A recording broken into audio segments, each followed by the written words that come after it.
Trophy. For the Cardinals, it's their Heisman hopeful. Quarterback Dave Ragone, a two-time Conference USA Offensive Player of the Year, against Jared Lorenzen, the hefty lefty, who last year finished up his final 5 games by throwing for 300 yards or more in each of them. Strap yourself in. There are going to be some fireworks. It's Louisville versus Kentucky right here on ESPN2. Now, here's Reese Davis. It's college football on ESPN2 from Louisville, Kentucky, as the number 18 Cardinals host their cross-state rivals, the University of Kentucky Wildcats.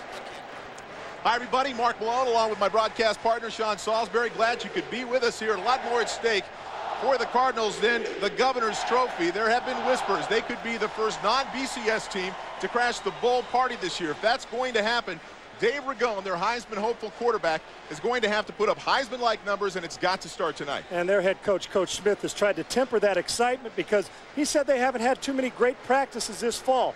Couple that with the changes, 4 new ones on offensive line, 2 new starters at wide receiver, 3 new offensive coaches, 1 including the offensive coordinator. And they need to temper that a little and come out here smoking early on, Mark. Their opponent, the University of Kentucky, well, they've been crippled by probation. Their second-year head coach, Guy Morris, has been left to pick up the pieces, playing for his job.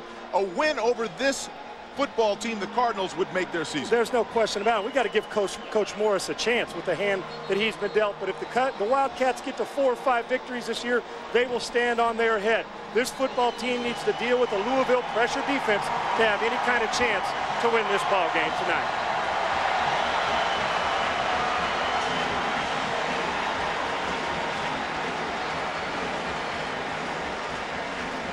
John L. Smith, the head coach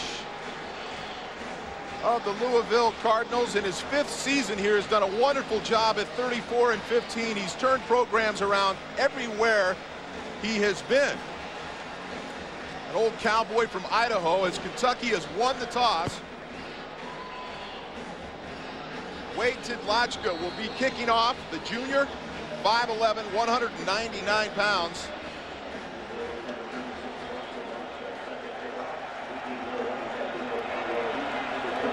Number 5, Arliss Beach, a freshman running back, deep to return.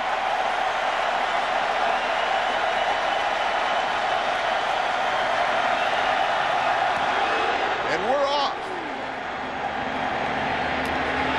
Derek Abney, from just inside the end zone, brought down about the 24-yard line. So Kentucky takes the ball, and the hefty lefty, Jared Lorenzen, perhaps the heaviest player ever to play the quarterback position at this level, says he's listed at 275, Sean. Yeah, Mark, are you buying that? He told us he's between 292 and 300 pounds, and I guarantee, looking at the game, he's a M&M away from 305. It's hard to imagine somebody that large actually playing the quarterback position, but he can sling it. Look for this screen right off the bat here, Mark. Screen left. Archie's Pinner, the senior running back. Let's take a look at the rest of the Kentucky offense. Pinner, who just caught the screen, hoping to get 20 to 25 touches tonight. Derek Abney, who received the kickoff, the leading receiver, 66 with 6 touchdowns a year ago. Harp, the tight end. Offensive line averaging about 6'5", just under 300 pounds. They're anchored by their big left guard, Jason Rollins. 2nd and 14, high formation, Lorenzen audibly. Gets nothing. Let's take a look at that Louisville defense up front. They're led by the defensive end, Dwayne White. 15 of his career, 27 sacks came last year. At the linebacker spot, Rod Day, a first-year starter. Michael Brown, the bandit position, the unsung hero in this defense. The secondary, one of the best in the country. 17 interceptions a year ago, featuring the stick and pick tandem of Curry Burns and Anthony Floyd at the safety spots. 3rd and 14 from the shotgun. Lorenzen under pressure.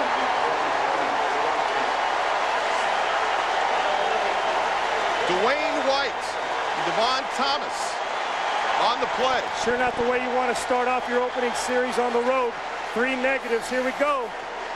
You're already in a long yardage situation. We said they got to deal with the pressure. Lorenzen not exactly fleet of foot. No shot there. Going to force the punt, 3 and out. Not a way you want to start this football game, Mark. White says he likes the bull rush. He bull rushed there. The first punt tonight by Glenn Pakalak. Received on the 45-yard line by Anthony Floyd. Makes a couple people miss and finally brought down at the 43-yard line. A return of 12 yards on the play. Well, Louisville gets the ball. Dave Ragone, the Heisman candidate hopeful, over 3,000 yards passing a year ago and 23 touchdowns, Sean. He could have gone to the NFL for millions and a first-round pick, but he told his teammates, he made a commitment to the guys he came in with. He wanted to come back and finish up, and he did just that. Should be a big season for this kid. Both quarterbacks tonight left-handed, somewhat unusual. Big and left-handed, aren't they? They are. Shotgun formation, 4 wide receivers. Ragone takes off and is tripped up. Is there a fumble on the play? Jeremy Cottle on the play for the Wildcats. It's ruled down, no fumble. As we take a look now at that Kentucky defense, they're anchored by the 6'3", 311-pound Dwayne Robertson. At linebacker, the 5th-year senior, Ron Riley, who missed all of last year with knee surgery, will make all the defensive calls tonight. And the secondary is a veteran one, but they are a little bit banged up. Leonard Burris, a hernia. Derek Tatum has a knee. And that's Lionel Gates making his first career start at running back. The sophomore, 6 foot, 224 pounds, picks up a couple. You know, Mark, interesting. Ronnie Riley, the inside linebacker senior for Kentucky, said he didn't believe that Louisville could run the football on him. They were going to have to pass to beat him. He felt Kentucky's front 7 was far more physical, or really a front 8 is what they run, far more physical than Louisville's was in the run game. Well, the Louisville offensive line has been rebuilt. Coons, really the only returning starter. They're probably trying to protect him a little bit by running the ball. A quick pass to Gent, Ronnie Gent, who is the returning leading receiver on this football team, and that's good enough for a first down. That's real simple play, Mark, with the 3 wides, and we know Gent is their leading receiver.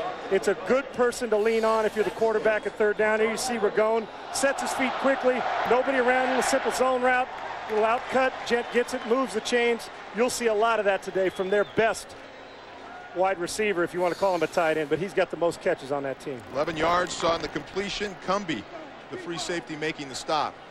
2 tight end shotgun. Ball tipped in the air. Incomplete. And what we're seeing early on here, again with this young offensive line, is the ball getting out real quick, Sean. Yeah, you've seen every pass, Mark. He's taking quick 1 or 2, 3, as we see on the replay. You got to create a new line of scrimmage, not in the run game, and in the pass also. Getting pressure in Ragone's face. The greatest thing you can do as a lineman, get your hand up. And you saw Burns get his hand up there, knock the ball down. If you're going to get blocked, make it difficult on the big left-hander to make the completion. So we're at 2nd and 10 now. 4 new starters on that offensive line for the Cardinals.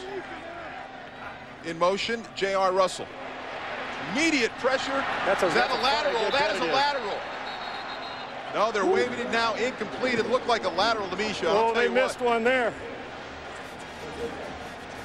They missed one there. Now take a look at this, Mark. Remember, a lateral is where the quarterback is if it goes back. You're going to watch this ball come back here. Here's where it should be for an incomplete. Take a look at this now. In accordance to where Ragone lines up there. Start at the 6, goes about the 36.5. That is a fumble. But hey, that's why we're up here. 3rd down. Not a whole lot of plays in your playbook on 3rd and 10, Mark. John L. Smith looking on, dodges a bullet there.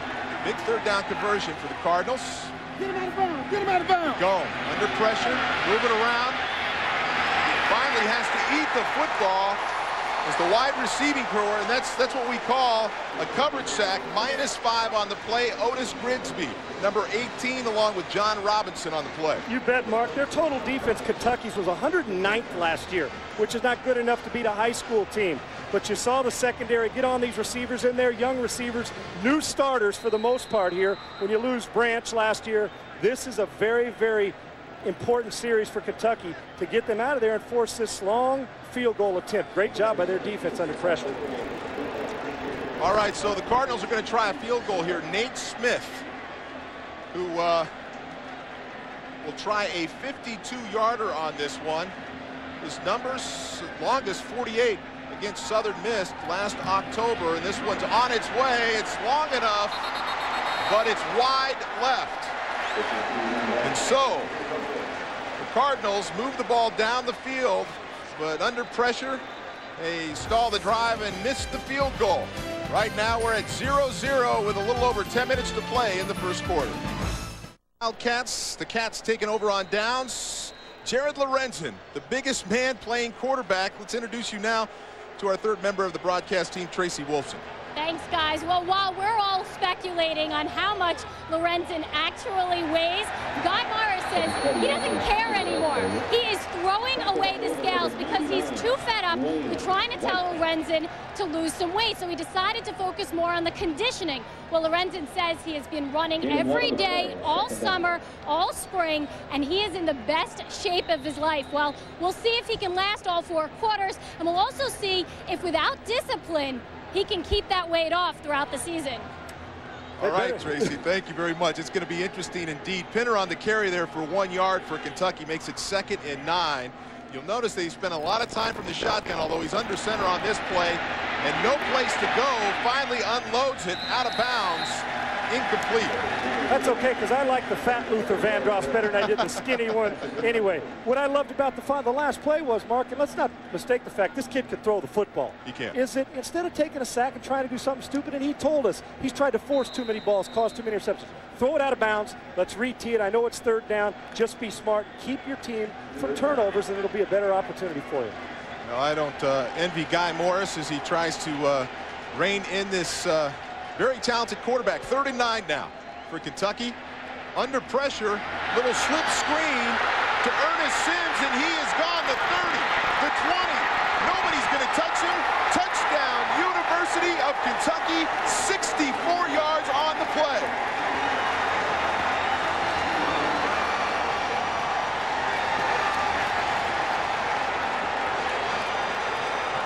Ernest Sims said he was the home run threat on this football team, and interestingly enough, Guy Morris and his staff spent some time with the St. Louis Rams this offseason trying to find out how they work their screen game, and there's a perfect example of how it works. And Mark, it is absolutely unbelievable. People talk about pressure, and I expect them to run 10 or 15 screens today. If you want to deal with pressure, we'll get a chance to see that in a second after this kick, but unbelievable job of hitting it with accuracy and getting himself going. The extra point is up, and it's good. And Kentucky finds themselves leading early in this football game with 9:11 to play. Great job, and when you get the ball and guys who can run, they're going to put a lot of pressure on Lorenzen. He does a great job of setting up the screen. Little pump fake, accurate throw, deal with the pressure. That's what a screen is. Draw the rush, and the rest is history. Get a man in the open field for a touchdown. Speed, here it is again, pressure, pump fake. They didn't get to the big fella that time. Result, big play on the road. Way to set the tone after a horrible first offensive series for them. They did not even block Keyshawn Lowe. They just let him go, and then Sims did the rest. Nobody was going to catch him. 64 yards on the play, and all of a sudden this crowd has gotten a little quiet here at Papa John Stadium. And you remember the first play from scrimmage for them was that try to throw the screen to the tight inside the closed side. Well, what they did there, a little fake to the closed side, come back to the open side, and those receiver screens can be awesome, Mark, if you get the ball in the fast guy's hands. Great job by Sims, accurate throw by Lorenzen. We got ourselves an early ball game. We do, and it's indicative of what we expect here. A lot of quick scoring. 3 plays, 65 yards in under a minute for Kentucky. And now the pressure is on Dave Ragone and the Cardinals as we await the kickoff. Taylor Begley doing the duties, and he sends it deep out of the back of the end zone. There'll be no return there. Broderick Clark fields it. And now it's Dave Ragone's turn. Tremendous amount of pressure, decided to return for his senior year. And I'll tell you what, this is a committed guy who has a big arm and a very focused individual. And Mark, he cares about his teammates there. You see the passing yards, which will go up, even though he's got new guys. Conference USA Player of the Year for 2 years in a row. The key one here is every 55 passes, 1 pick. So even though he's got the big arm and they put all the pressure on him, he does not throw the ball to the other team. He will keep Louisville in every game this year because of it. Right now, 1 of 3, 11 yards. He's been sacked once and under pressure early on. Lionel Gates, the sophomore running back, who made his first career start tonight, gets the carry. That's good for 4 yards off the right side.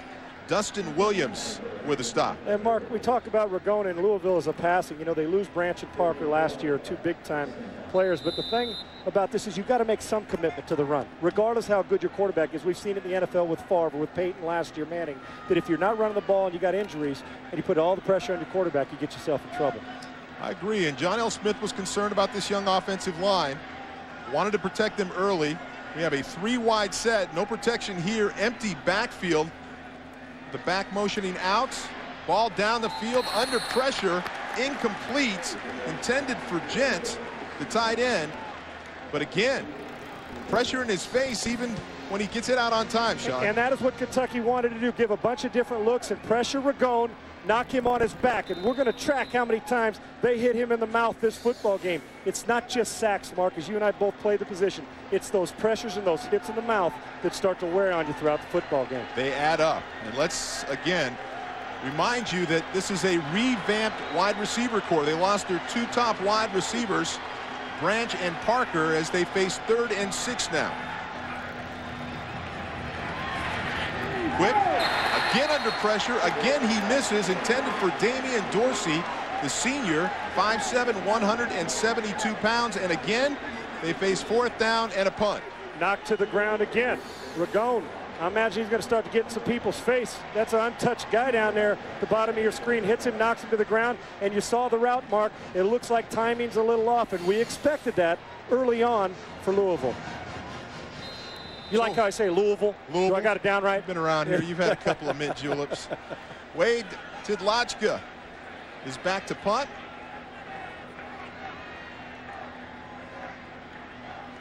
Derek Abney, the go-to wide receiver for Kentucky, to receive. Fair catch. So Kentucky now will take over on the 38-yard line, a 37 punt, no return. We're back to Louisville. Kentucky leading 7-0. To the Derby City, Louisville, Kentucky, as the number 18 ranked Cardinals are hosting the University of Kentucky Wildcats. The Cats out to a fast 7-0 start on John L. Smith's Cardinals, and they take over 1st and 10 from the 38-yard line. Slot right, I formation, draw play, R2's Pinner. Let's go down out of the sidelines and Tracy Wolfson. Well, Kentucky's issue this year is depth. So they had to find some way to avoid injuries during the summer. So what they did was they only practiced in full pads 2 times all summer. And they actually lessened their scrimmages and their practices, hoping to avoid any injuries. So we'll see if they can continue doing that. But we'll also see if that they can avoid the injury, because by not tackling and not bringing the guy down to the ground and not making those big tackles, that can really hurt them. All right, Tracy, we'll keep an eye on that. That's Pinner as Lorenzen scrambles away from trouble, dumps it out, picks up 17 yards. And conditioning certainly starts with the quarterback, but a lot of movement from this football team, and Lorenzen, even though he's probably bordering 300 pounds. No doubt about it. He doesn't have any bricks on his feet. Take a look at this. This is a big man with some really good feet, buying himself some time. That's the main position at quarterback. What you got to do, buy time to enable you to do this. Nice soft touch, grabs him a 1st down. That's a huge play. And he's just not got the cannon. He's got all the throws. They run the football up inside tough with Pinner. Again, trying to get him at least 20 to 25 carries in this ball game to slow down that Cardinal offense. He picks up 4 on that play. And, you know, Mark, what Tracy said about conditioning, and we'll see how that works out. But there's 2 ways to look at it. Do you want fresh legs, which Coach obviously Morris needed? But the other side, and we know Coach John L. Smith said he doesn't know how his team would do that by not tackling people to the ground. So it's all about that intensity. It looks early on like Kentucky's taking on that accountability. What surprises me is it's just not finesse. They're running the football here at the Cardinals on 2nd and 6. And again, Pinner right up the middle between the tackles. picks up about another 3 yards on the play. And this guy, had about 100 carries last year for a little over 400 yards. A guy they really believe has NFL talent, and they're making it a point that he's going to be a bigger part of the offense this year. Not only that, Mark, you've got a guy who can get out in the open field and run. And they've got him listed there, 219. Coach told us yesterday, 238 pounds. He's big time. 3rd and 2. We'll see if he gets the ball on this carry. Got double tight end I formation, and bang, again, right between the tackles. Good enough for a first down. And right now it's about attitude. They're just taking it to that Cardinal defense. Mark, you hit it right on the head. It's all about attitude and short yards. I don't care if you put 11 guys up there. Whoever beats low man wins, usually. Nice cliche, but they do. They get down, they push him off, create a new line of scrimmage, and that's telling their Kentucky team, Coach Morris, saying, we're not just a passing team. We're going to set the tempo up front. Gives those 5 big fellas up front confidence. Let's remind you that this Louisville defense was 10th in the nation in scoring defense a year ago, giving up just a little over 17 points a game. Lorenzen back to pass, looking deep down the sideline to the left side. His favorite target, Derek Abney, but it comes up incomplete. Josh Minkins on the play. One of the better secondaries in America, and the reason I like this, even though it's incomplete, there you see Abney. Take your chances. There's no better coverage in the world for a receiver and a cornerback than one-on-one. Take your shots, make those guys get off, and make them respect you. But that secondary's very, very good for Louisville. Abney coming back this year. He had 66 receptions a year ago. The primary target over 741 yards. 2nd and 10. From the shotgun, under pressure, screen to the right, but it is broken up by Ronnie Galashaw. Does a great job reading the screen, coming up and making the play. Looks to be a little shaken up. Holding his back. Let's take a closer look at this. Now, Mark, it's okay to throw the ball away on a screen. They do a nice job of reading it. There's 3-on-1, 3 bodies on defense, gets 1 on offense, and those are the ones Lorenzen. He takes a hit. Don't be afraid to throw that one out of bounds. Could have been a costly play. You can't tell which is the defensive lineman laying on the ground there. 3rd and 10, and we've got a flag on the play. Play is blown dead. It's like illegal procedure on Kentucky. Well, Mark, we're, midway through the first quarter, and we've had 3 screens now by the University of Kentucky. They're trying to keep that pressure off. Prior to the snap, ball start, offense. 5-yard penalty, go 3rd down. And our first flag of the night. It's been relatively clean so far. But this can be a drive killer. You jump out to a 7-0 start. You come out with a little attitude at the next drive. You run it down their throats. You're moving the football down the field. And all of a sudden, you get a costly penalty to make it, 3rd and 14 right now, 3rd and 15. You'd love to come out of this with 3 if you can. Out of the shotgun, blitz. Lorenzen makes a miss, dumps it over the middle to number 84. Jeremiah Drobny. Good for 12 yards, but short of the first down. But you know what, Mark? That's okay. Now you put into a situation where we got it. We're in field goal range instead of being 52 yards. Now we give our kicker a chance. Lorenzen, one of the great shows in college football, once again has bought time, give his team a chance. Now you put him in field goal range, keep points on the board, at least give yourself a team a chance to go up 10-0. Again, he's almost 300 pounds, but he makes the free blitzer miss, and that brings on the field now Taylor Begley, the redshirt freshman, from 41 yards. This to make it 10-0 Wildcats. Is down, gets most of it. Wow, he had plenty there. That one good from 41 yards, and all of a sudden the Wildcats are shocking everybody. Find themselves up 10-0. Can Dave Ragone and the Cardinals, ranked 18th in the country, come back? We'll find out when we return. The NFL now trailing 10-0. That's the senior Damian Dorsey trying to get guys going. Tell you what, the stadium is a little bit stunned as well. Yeah, they are. This sea of red, Mark. Kentucky comes down the road and lets them know right off the bat this is going to be a full quarter ball game. So Kentucky kicks off. Back to receive Broderick Clark. Takes it up the middle and is stopped immediately at the 20-yard line. 16 yards on the return. Dustin Williams on the tackle, number 59. Let's take a look at the drive chart now for the Wildcats on this. Again, after the big 64-yard screen pass to Ernest Sims to jump out to a 7-0 lead, they put a 9-play, 39-yard drive together, 3 minutes and 38 seconds, the 41-yard field goal by Begley, and find themselves up 10-0. And the two key plays were Lorenzen buying time, getting guys the ball, one for a first down, one to get them in field goal range.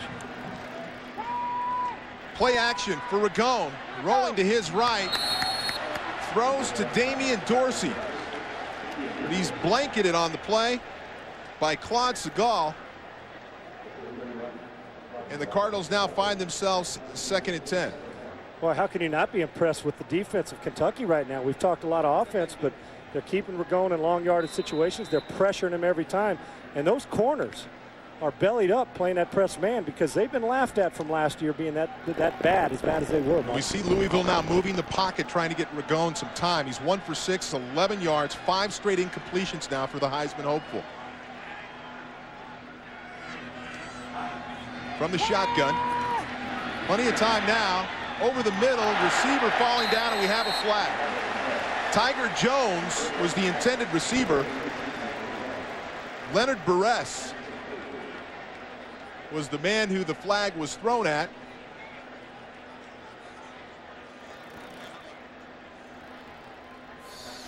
Pass interference, defense, spot foul, medic, first down. Again, Ragone under pressure. To the ground, Mark. It takes a lot of times to get a 6'5" body up on a regular basis. And you know what, even though it was a penalty in Kentucky, I'll take that aggressiveness. I don't want to take that away from him. Guys draped all over him, still looking for some confidence as that Louisville offense. All right, 1st and 10 for Louisville. Wing left, slot right, and they're running the ball to the 2 tight end side. T.J. Patterson on the carry, the junior, for about 3 yards.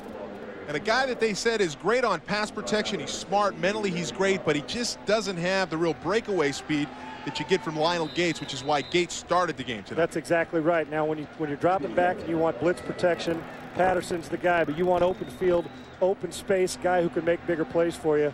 It's Lionel Gates, but it looks to me like the run game is just almost a passing. It's just like, let's just get this run game mixed in to take pressure off Ragone.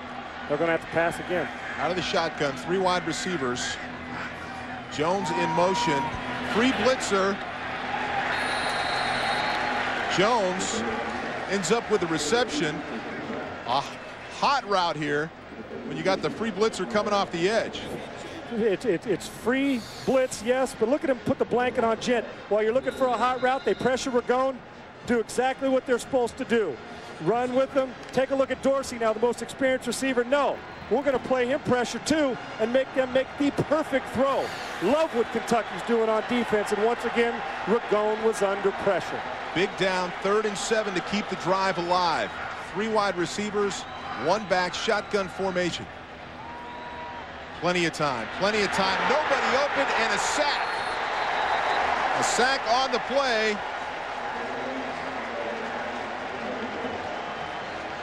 As Ragone goes down again. Ellery Moore, the sophomore, 6'3", 289 pounds. And again, this is a coverage sack. Yeah, you bet it is. The motor's running by the defensive line of Kentucky, but coverage all over him. And let's give a little bit of this pressure goes to Ragone. You can hold the ball for so long, but you're a veteran. Throw that football away. Don't take the sack. Jason Weathers giving up the sack at the right guard position. And that brings on Wade Tidlachka. High punt, end over end. Derek Abney starts out to the left. Makes a man miss. Finally brought down just past midfield. 35 yards on the punt, 11 yards on the return. Let's send it down to our broadcast partner, Tracy Wolfson. 11 yards on the return. Well, guys, this city is known for making the Louisville Slugger bats, but I am with a Louisville Slugger right now.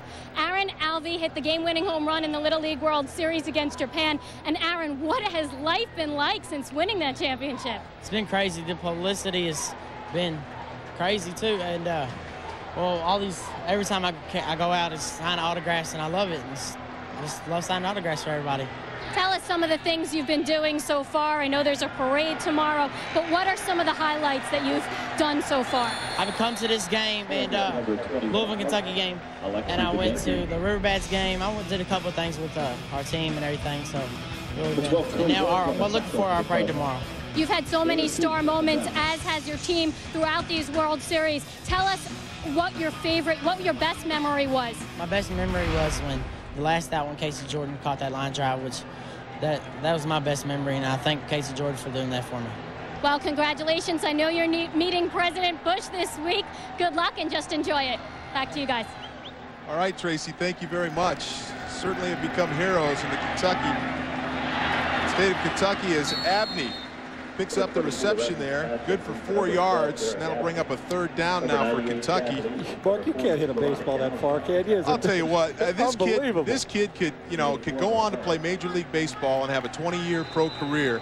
Nothing is going to beat that memory of pitching that well on that night and hitting that home run. And being the guy who delivers the tape measure job. You're not kidding. Unbelievable. Good for Louisville. That's great. Good for Kentucky the way they're playing right now, too. 3rd and 4 for the Wildcats. Lorenzen in the shotgun. 3 wide receivers. Going deep down the left sideline, he had a man, Ernest Sims, who caught a 64-yard touchdown earlier today down the left sideline, but just overthrows him. That's that shot up in the hole, Mark, that you want to make that throw when you got a guy who beats press coverage and gets up in cover 2 and just missed it. A little bit high, but with that cannon, there's going to be a few that are going to end up in the 1st or 2nd row.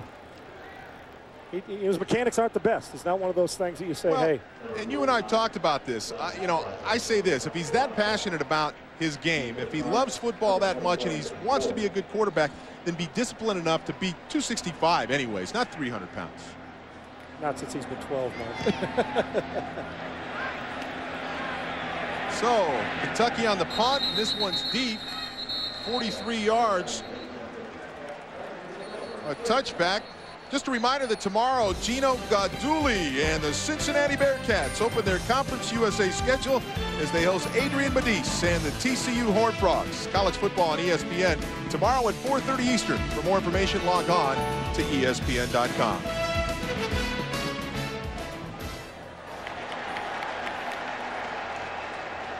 Flag on the play.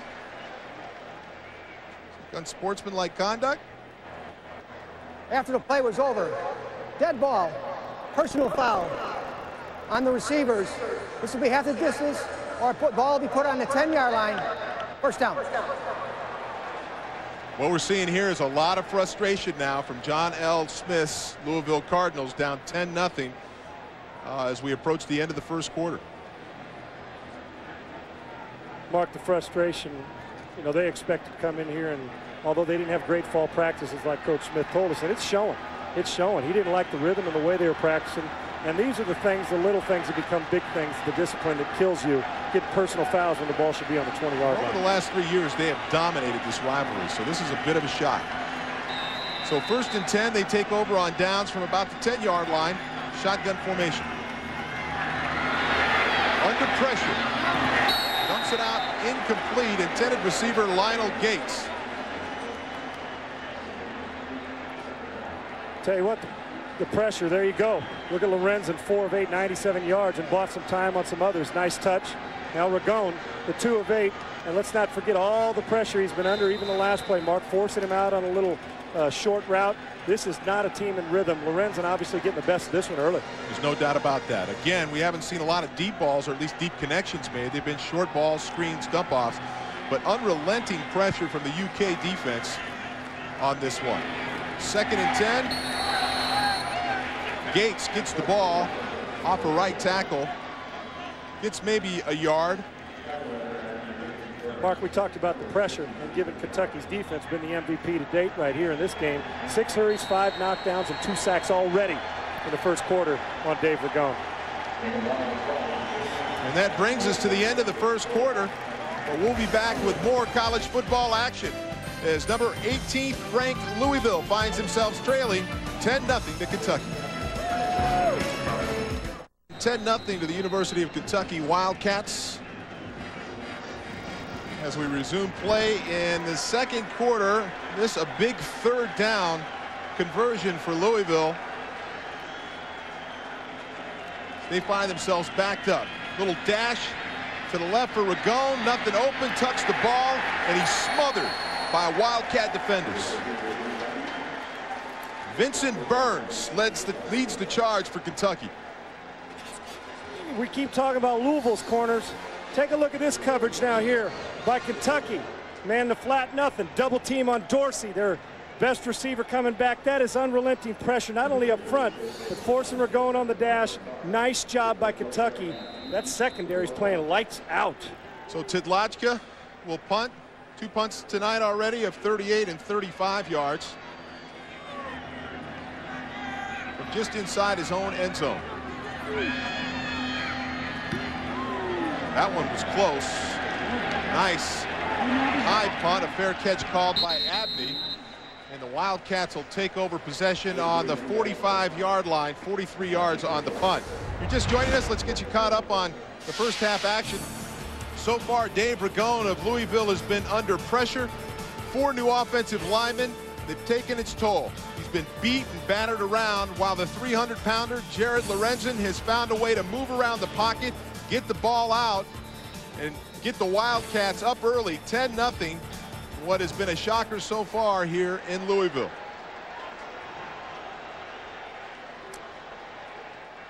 First and 10, Lorenzen under center, and they hand the ball off. Inside to number 20, Artus Pinner. Good for 4 yards on the play. He got second effort in that, Mark. He was hit at the line of scrimmage. I'm always looking for backs that can fall forward, and that 238 pounds that they talked about, the weight he's gained, is sure helping him at the line of scrimmage. He will have to continue to play well to keep pressure off number 22 right there. We're staying up inside against LeFew and Lopez, trying to stay away from Dwayne White. He had 15 sacks last year, and he is a man. 2nd and 6. Lorenzen under pressure, can't get it off, and he's down. We've got a flag on the play, however.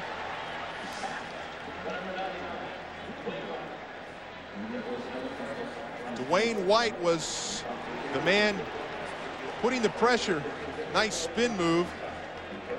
Mark, we talked to him yesterday, and he told us that he watches certain mask underneath. 5-yard penalty from the previous spot. Repeat the down. Well, keep your eye on Dwayne White here at the bottom of your screen. There's a little spin move. Move inside, move outside. Says he studies the players like Strahan to try and learn a move, puts it to work on the practice field.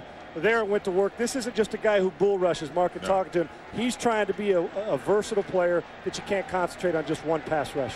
27 career sacks, most of the NCAA right now of any active player.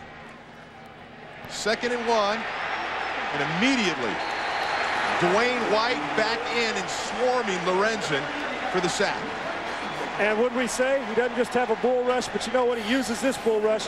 You can't do this. Unblock a guy like that or miss him, especially maybe the best defensive end in the United States. Lorenzen, no chance. You've got to put a body on him. Bad design there, too. And 2 consecutive plays, they've asked the running back to block Dwayne White, who is 6'3" and 280 pounds. And Kentucky made the mistake, Mark, earlier this week saying it doesn't matter where he lines up. We don't care about Dwayne White. Well, they better start caring.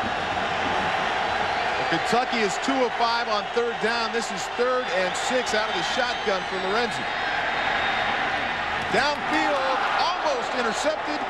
Anthony Floyd had the ball go in and out of his hands as the receiver slipped coming out of the break. Can't fall down. They got away with one there. Lorenzen threw it on time. Receiver falls down, almost an interception. They'll have to punt. To get back to that Dwayne White, Mark. There you see now. Comes out of it, nice. Not even any contact by the DB. Keep your feet. That's what you get scholarship pay for. Got to stay up on your feet. Almost an interception. They got away with it. Getting back to Dwayne White, the defensive end.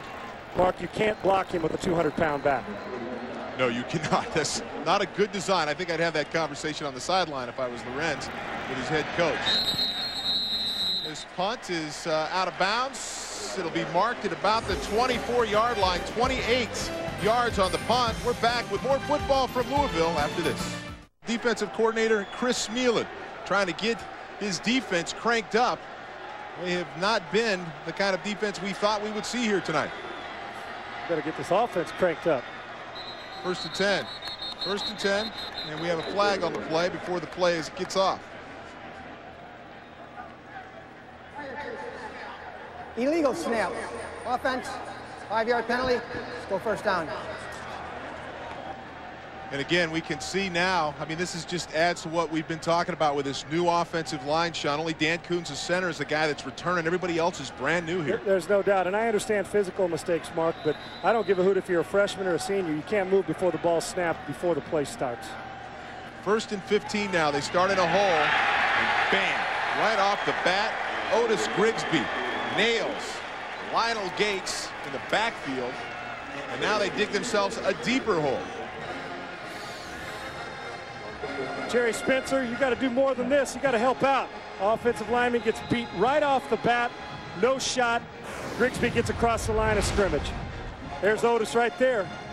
And really not a powerful guy. I mean, he sure looked powerful on that one. 253 pounds, more of a speed rusher, but again, just horrible technique and execution by the offensive line. 2nd and 19 now for Louisville. Flags, play stopped. Cardinals can't do anything right. I assure you, if this continues. Yeah. Ball start. Offense. Penalty. Let's go 2nd down. I assure you, if this continues, Mark, John L. will go all off on these guys in the locker room. I mean, he's an old Idaho Cowboy, and we see him there, and you can just tell he's fuming. He is a drill sergeant. They hit, they go after it. He's an old school guy. He has just got to be about ready to blow a gasket right now. And the crowd is not loud right now. You got the offensive side of the ball. You're right there. Listen to your quarterback. It's inexcusable. You're going to miss a block every now and then, but don't make the mental errors, because Ragon's going to start to go off himself. 2nd and 24. Need to pick up at least half of this. Pressure right off the bat. Unblocked. Ragon somehow escapes and finds some open territory. Wanting to get a block. Finally drugged down at about the 32, 33-yard line. Great play by Dave Ragon, picking up 22 on the play. And he told us yesterday, Mark, and talking with him as we take a look at the replay, that when their team struggles every now and then, he loves to run out of the pocket. And he said if he wanted to slide, he'd be a baseball player. This is a big 6'5", 260-pound body. But take a look at this. He's not going to the sideline. He's going to take someone on. He does just that. Gets more than half of it back, like you said, Mark. And now, does Louisville respond, the rest of the 10 guys, and say, that's what our leader does, we got to answer that. It makes it 3rd and 1. What looked to be an impossible situation now looks like a makeable down. Quick pass, and it's tipped right off of the bat of Otis Grigsby. Number 18, coming up big twice on this drive. And now Ragon and Louisville, although they get themselves out of the hole, again, cannot convert on 3rd down. There's Grigsby here. He's going to get here, but he's going to jump, Mark. He's going to jump. He can't get to the quarterback. You know, if you're perfect, great job. You realize you're not going to get there on a 3-step drop. Jump up, make the play. Use that body for something. Grigsby's made 2 great plays on this series. And if you're smart, Louisville, next time a guy jumps, you give him an old rib shot to keep him on the ground. Wade Tidlachka back to punt. His last punt, a 42-yarder. It ended in a fair catch. This one almost blocked, way up in the air high, but short, and will be out of bounds just past midfield. As the 2-star John, right now the University of Kentucky all over Louisville. It's been pressure from the opening bell, and Kentucky has Louisville rattled 10-0.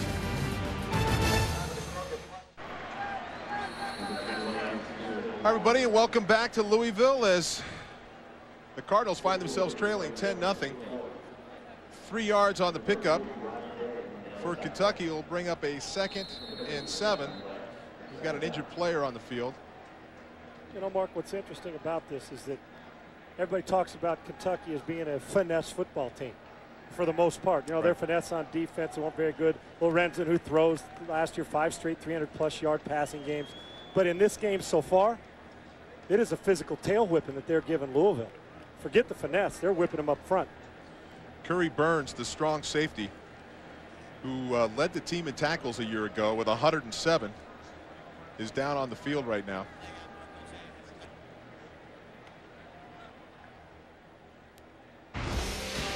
ESPN2's presentation of primetime college football, brought to you by Circuit City. We know how you feel. That's why we're here. Circuit City. We're with you.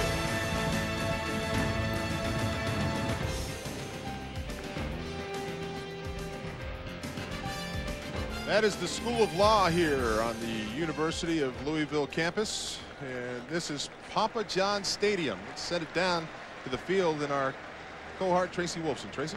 Well, as you can see behind me, this rivalry extends way beyond the hardwood. For years, it was UK that had everything on the line. They're from the bigger conference, a bigger school, a state school, but now UL comes in and they have not everything to lose. UK is trying to spoil their season. Louisville, preseason top 20. Dave Ragone, Heisman hopeful. This is their most anticipated season, and if the Cats can come out and get a win tonight, they will spoil a season that Louisville has been waiting a lifetime for. There's no doubt about that, Tracy. Thank you very much. Pinner there, the carry. No gain, but this rivalry, which was gone for what, 70 years, Sean. They played 6 times between 1912 and 24. Then the series resumed in 94. When we talk to players, I mean, they're all about that. There is a chip on their shoulder. There's some real hatred between There's these two no teams. doubt, and Mark, and it's a respectful hatred, but you know, people say, why play this rivalry so early? This jump starts the season for these two teams, and I love it. And a rivalry is when there's competitiveness, and this one makes it a rivalry. Of course, a win would make Kentucky's season program on probation as Jared Lorenzen rolls left and fires the cannon downfield. That's going to be good enough for a first down. Aaron Boone, number 13, the playmaker on this football team, comes up with a reception good for 12 yards. Well, I've been waiting for this, Mark. A double team on Dwayne White at the top of your screen. Don't leave one on him. There you see. Smart move. Keep your best football player away. And then we see the route at the other end. Abney here, possession receiver, push you. Nice job coming back to the football. Lorenzen puts it where only his guy can catch it. First down. I formation, slot right, 1st and 10. Play action.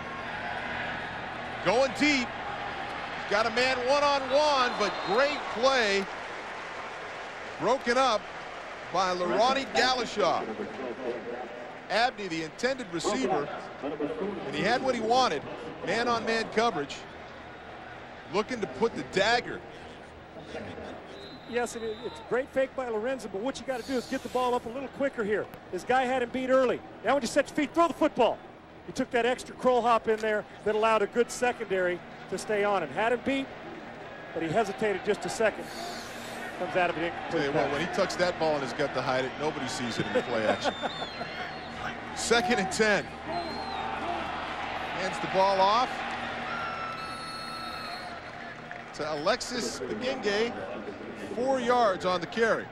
And Mark, this makes it manageable. Makes it very manageable. They get the football, get it in there. Now you're 3rd and 6. You've got an opportunity to mix in. You can either draw them, you can screen them, you can throw the football. And now with the completion, even if you don't get the first down, you give your field goal team another chance. Points, points, points is what Kentucky needs. Of course, when you've got the 10-0 lead, you can take your time and run the football now. Milk the clock a little bit. Shotgun formation, 3rd and 6. Plenty of time. Steps up. Finally, the pressure comes. Lorenzen drags a couple of defenders with him before he finally goes down. Tyrone Satterfield. It was Johnny on the spot, number 93, the sophomore, 319 pounds. Great coverage by one of America's best secondaries. You see Minkins running with him. That's where Lorenzen wanted to go with the ball. Almost wanted to do something a little careless. You see the pressure, but it takes some extra real estate to bring the big fella down. Satterfield's 319 pounds, and Lorenzen carries him for about 5 yards, looking for somebody to throw the football There's to. a reason, because Lorenzen's about 319 himself. That's true. All right. Bakalak had a shank out of bounds in his last punt. He's averaging about 40.3 yards a punt, and we have a whistle on the play.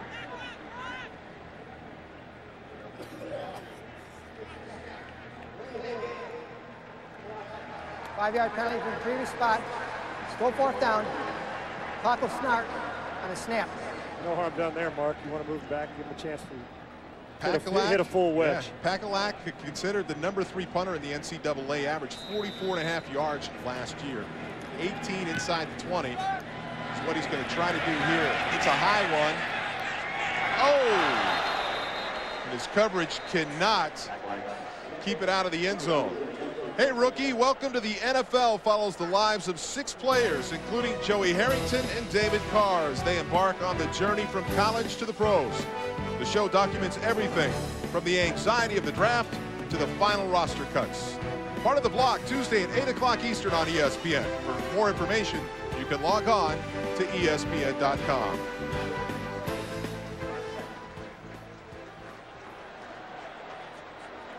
Beautiful skyline here. A view from Papa John Cardinal Stadium. In fact, the spires of Churchill Downs just behind us. Not much of a gain there. Talking about the rookies, we've watched Ragone struggle in part. That's because of a loss of a couple of rookies, particularly Deion Branch, who last year had 72 catches for over 1,100 yards, a second-round pick of the Patriots. Came up big in his NFL preseason debut. Sean, you and I watched that game. They couldn't stop him. He's a difference maker, and will be at that level also. Right now, Ragone wishes he was in a red uniform. 2nd and 14. Audibling, changing the protection. Seems to work. Flushed out to the left. Under pressure. Oh, fumble. The ball's loose, and Kentucky's on top of it. Dave Ragone trying to make something happen here. Tries a little bit too much. Breaks out of the pocket and can't hold on to the ball. Claude Segal with a fumble recovery. And that puts the Wildcats in the driver's seat. Well, they've said Dave Ragone has one weakness, Mark, the coaches have, and that's that he's too competitive. And this may be the case, but I want you to look at this push in here. Forces him out of the pocket. Nowhere to throw the ball, great coverage. Now look at the hit. Put that helmet on the football. Nice job. Loose. Kentucky got an opportunity in the red zone now. Great field position. So it's 1st and 10 for the Wildcats. I formation, play action. Just a little flat pass. Out to Ronald Johnson. Redshirt freshman. You always want a back to be a good chipper. Dwayne right here at the bottom of your screen. Nice little chip, bought a little time on a short 3-step drop. Get the ball on the flat, and as Lorenzen told us yesterday, needs to throw the ball to the backs more, Mark. Again, Pinner is blocking Dwayne White. I think if I'm Jared, I'm going to have a little talk with my coach about that, change that blocking design. I formation, Jared doesn't like what he sees and calls a timeout.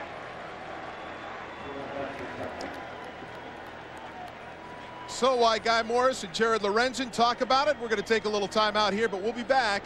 UK leading 10-0. 10-0.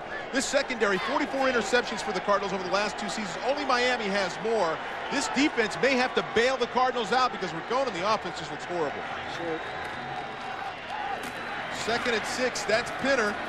Off the left side down to about the 10-yard line. And Mark, gain of 4 yards on the play. Mark, you couple that with not just the interception, but the last 2 seasons, they've been second in all the NC2A in takeaways. Yes. So you got the secondary, you got a great pass rush team, and you got a team that's Johnny on the spot, knows how to get the football.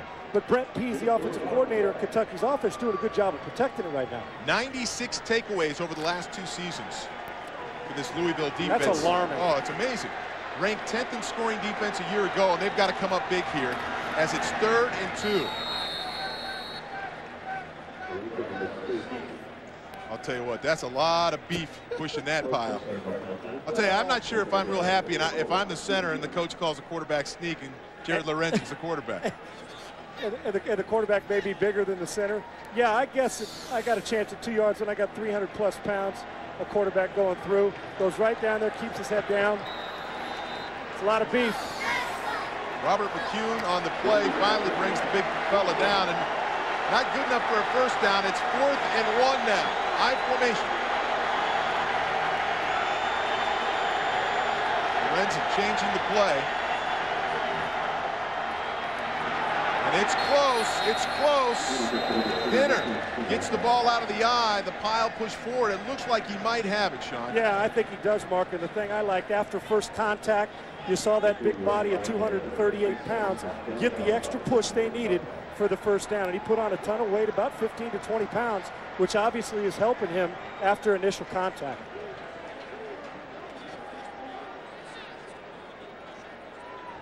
All right, take a look at the offensive line here. This is Sylvester Miller, 6'5", 297.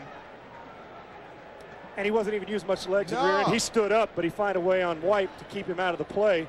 That's a lot of muscle on muscle. A stalemate against Dwayne White is a win in this football game. And there's the difference, Mark.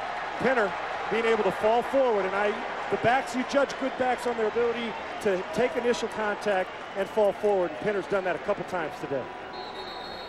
Guy Morris said he wanted him to touch the ball 20 to 25 times in this game if they were going to have a chance to win. Right now, he's got 12 carries for 25 yards, so not a lot of big gains, but again, they're chewing it up, and they're delivering it with an attitude against that Louisville defense. We're going to take a timeout, but we're back right after this. First half, the Cardinals down 10-0, and Kentucky is driving. First and goal inside the 10. Huge series for this Cardinal defense to hold them to a field goal. Pitch outside to Pinner, and he's looking for pay dirt. Untouched. Touchdown Wildcats. Love the misdirection.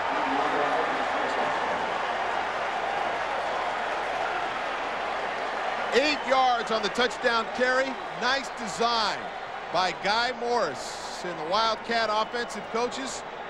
Fake a little dive, pitch it out wide to Pinner. We saw him pound at 238, but he's able to beat that Cardinal defense to the end zone. Turn that corner a little bit, and after the extra point, we'll get to see exactly how he did it. And I love misdirection, especially when they've been hitting play side the entire game, Mark. 5th career touchdown for Pinner as they try for the extra point. Bad snap, and Taylor Begley did not get it through. That might come back to haunt him. That makes it 16-0 Kentucky. It might have been Dwayne White that blocked that kick, Mark, but the key here, yeah, it may come back to haunt him. They need that extra point, but the run in from Pinner was huge. And I love the way that Brent Pease, their offensive coordinator, designs this play. And a key block that's going to give Pinner a chance to get to the edge. Watch the block by Boone here. Going to come down, little crack, sets it up, goes and gets force. Nice job. Pinner's speed gets him outside, but I like the way the players design. Look at this little fake play side, misdirection, pitch to the outside. When you lose contain against a good fast runner, you're done. They lose contain, does Louisville defense, and then the extra points blocked. But you're right, they come back to get him, get in there, and once again, that All-American Dwayne White, who's one of the best in the country, doing it all, including special teams to block that kick. There's Pinner, Mark. That's a big boy at 238, but he showed he's got some little wheels to get outside. 13 carries, 33 yards so far, so he's on pace to carry the ball 20-25 times in this football game, as Guy Morris hoped he would. And now we've got just under 4 minutes to play, and a chance for Dave Ragone and Louisville to get on the board before halftime. For the first down, they'll take that, won't they?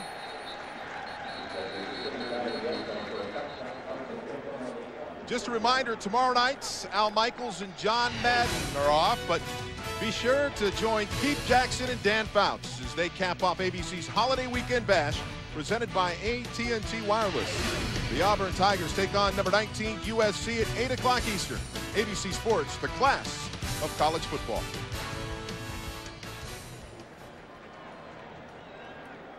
Hey, Mark, you want me to start singing my fight song for you? No, University of Spoiled Children? No, that'll be all right. Let's see if Pete Carroll's got something going on for that team this year. I was a Pac-10 boy myself. You know, I can't root for the Trojans. I cringe when I hear that song. All right, Dave Ragone out of the shotgun. Little play action of himself, this time under pressure. Oh, makes two guys miss. Back to the right. He has been the only offense. He's taken all the hits. Take a look right now at the offensive numbers. That is not offense, that's lack of, Mark. 22 plays, 31 yards, averaging what, a little over a yard a play. That's not good enough. And we've talked about the offensive line, and certainly they've allowed pressure on Ragone, but these wide receivers have not done a very good job getting open. You must win, and they're not winning, and they talked about that lack of experience. 2nd and 7, quick pass inside, incomplete. Victor Glenn, number 88, cannot hold on to the football, and we have a flag on the play. Might be a late hit on Ragone. Yeah, and you know, Mark, when you're going so good on defense, stay away from the head, hit the guy and get out of there, because your defense is playing so well. Personal foul. Roughing the passer on the defense. 15-yard penalty from the previous spot. Automatic. First down. Take a look. This is him right here now. You're going to come in. You're going to put a hit on the quarterback. Do it right. Ball's released. Stay off him. That's way too much time. I understand you want to be physical. There's a difference between being physical and being dumb. That was dumb. Ball was dropped. You would have had him in a long yardage situation. Don't give them momentum if you're Kentucky's defense. Careless play. 1st and 10. 3:13 remaining. Ragone under pressure, screen, but the screen man is tackled immediately by Jeremy Cottle, number 68. Mark, what a difference what a difference a play makes. Same blitz, same thing. Going to come off the top here. Going to hit him, but now this is a fair hit. Boom, put a nice lick on him. Force a throw, incomplete pass on a screen. Nice job. Covering the back all the way. Now that's the way you're supposed to play disciplined football. Ragone 2 of 10, 12 yards in the first half. Amazing. This is a man that everybody concurs around the country is a big-time NFL prospect, certainly a Heisman hopeful. 2nd and 10, rolling left, throwing down the field. The ball's on the money, perfect coverage, and they're saying yes, a reception. 17 yards on the play, and Ragone is gassed. J.R. Russell with a catch. They love J.R. Russell's potential. Take a look at the top of your screen. It's just they're going to dash it and run a comeback at the top. The key to this is give your quarterback space to the sideline and finish back at the quarterback. Ball is thrown low and outside. Take one more look at this, Mark, from the end zone angle. Nice job by the receiver to protect and give Ragone a shot to throw. J.R. Russell, big body, too. Cardinals, that's their 4th first down of the first half. 2:40 left on the clock. Dumping it out into the flats to Gates, who's immediately swarmed by Kentucky. Just about not even a yard on the play. Let's call it no gain. Well, Mark, that concern that Tracy talked about at the top about will they be able to wrap up a tackle, because they did a lot of thud drills in Kentucky because they only had 2 full practice pads. Well, there you go, wrapping up. Nice job making sure that when you make that first contact that it stays that way. 2nd and 10, 2:11 left. Ragone brings the player in motion. Blitz makes him miss. Wide open in the flat, almost. T.J. Patterson almost made the tackler miss. Would have been a big gain if that might have happened. But Derek Tatum, who hyperextended his knee in training camp and has been a little bit limp, comes up and makes the play. Watch him wrap up now. Ragone, bad snap, eludes the blitz, the unblocked guy, gets the ball on the flat, take a breakdown, make a good tackle, hang on. Probably prevented another 4 or 5 yards. Nice tackle by Tatum out there in open space. Louisville 1 of 6 on 3rd down. It's 3rd and 7 from the shotgun. Protection this time. Had a guy wide open. Number 88, Victor Glenn. And this time Ragone can't get the ball there. You know what? They're all over the tight end Gent, but I think what Ragone is telling, not Gent there. You see Gent, nice in and out coverage on him. But what they're saying is I think that Ragone wants the receiver to run away. He was throwing an in cut. Receiver was running up the seam. Ragone was telling him, I need an in cut. There again, Mark, we're talking about the communication, not having the veterans. That's what he wanted there by Victor Glenn. Glenn last year, just 2 receptions for 31 yards. Now he steps into a role where he has to play all the time. This is the problem we expected we might see from the Cardinals offense. Yeah, he wanted Victor Glenn to run away inside with that open space there, and he kept going up the seam, and that's why the underthrow. So the Cardinals take a timeout, face a 4th down. We'll be back. They're trailing 16-0. Casey Wolfson, Louisville and Kentucky. Big play for Louisville. Right now, a 4th down, rated number 18 in the country, find themselves trailing 16-0 with just over a minute to play in the first half. One of the bigger plays of their season right here. Bad snap, Ragone picks it up. Plenty of time, more time than we've seen him have all day, and he drops it right into number 6. Damian Dorsey, do they call it in or out? They say it's a reception.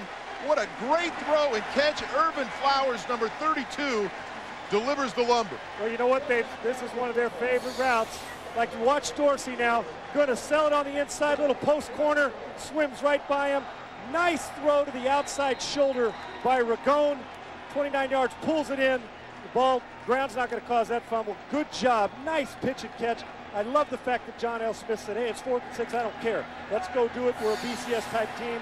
They better quit worrying about BCS and make more plays like that. Great pitch and catch. 29 yards on the reception, and that sets up the 1st and 10, just inside the 15. 1:11 left on the game clock. Ragone throws it to the end zone.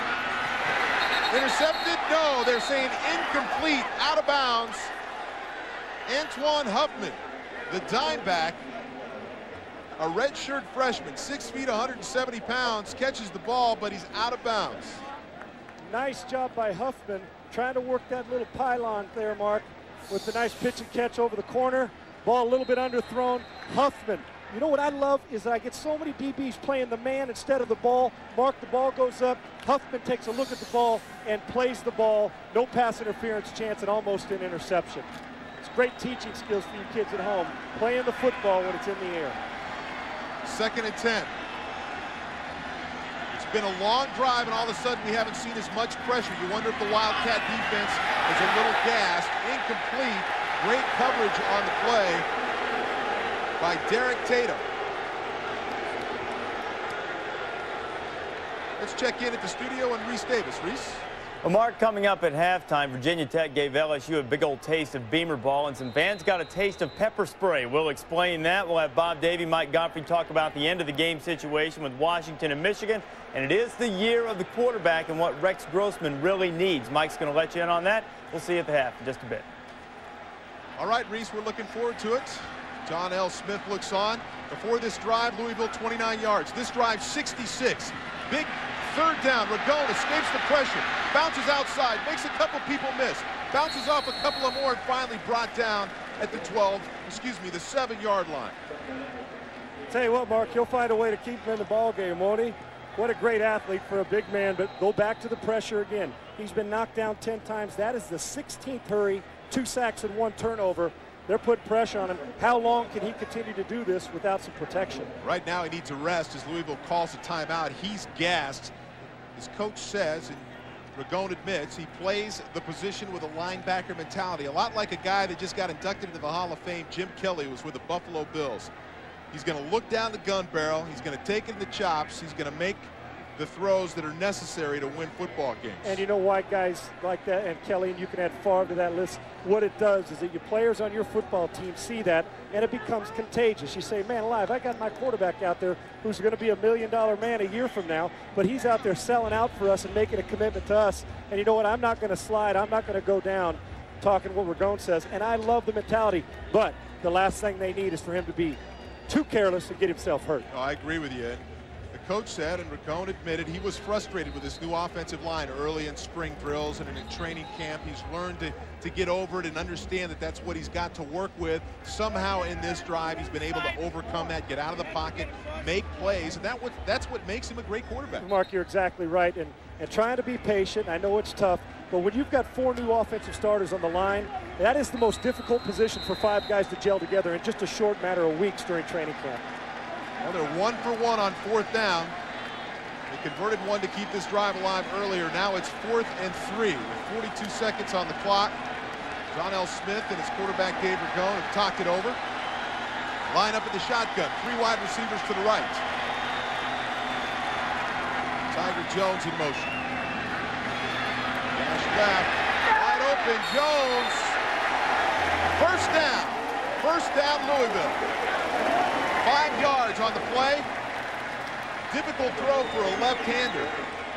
Rolling out, touch pass, especially a tired left-hander. That's why he'll get the big bucks, Mark, to be able to go against his body, throw it up there, nice little soft touch, give his man a chance to catch, get to the first down marker, takes a big hit, gets out of bounds, but now it's the second time in this drive now. They've gone for it on fourth down and converted both. And Tiger Jones on 4th and 3. Guy had no receptions last year. That's the guy you choose to throw to. So Louisville out of timeouts, 1st and goal, 12th play of the drive. Ragone looks, doesn't like what he sees, moves, bounces again, now under pressure, throws it in the middle of the field, almost caught but incomplete. Now that's what you can't do if you're Dave Ragone. He got away with one there. I know he's trying to make a play, and he's a one-man wrecking crew right now. I know he likes Gent in this one there at the top of your screen, the tight end Gent. Run to the flat, nice coverage. Cutting underneath, tries to come back to him. But you know what? That's a dangerous play with pressure. You almost want to throw it away and re-tee it. You don't want to throw away now. They need points down here, Mark. Down 16-zip. 64, Deion Holtz, the redshirt freshman, applying the pressure. 13th play of the drive, 78 yards, just under 4 minutes. Incomplete, out of the end zone.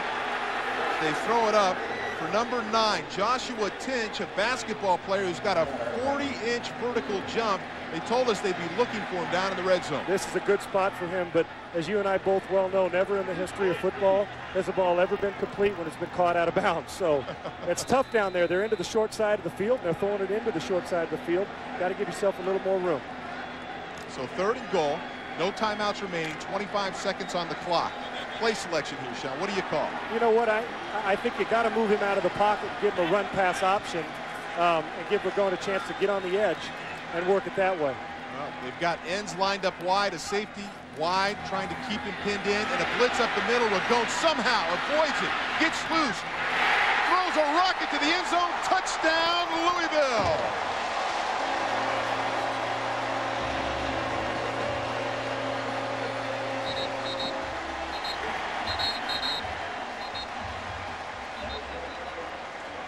Dave Ragone, he doesn't have anything left in the tank. He almost throws an interception, trying to get the ball to Ronnie Gent, and comes back and gets Gent again for the touchdown. 2 yards on the play, and we've got ourselves a ball game. Yeah, man alive, Mark. You know, they got pressure inside. Another reason why I said move the pocket. Well, they take the pressure inside, but what's he...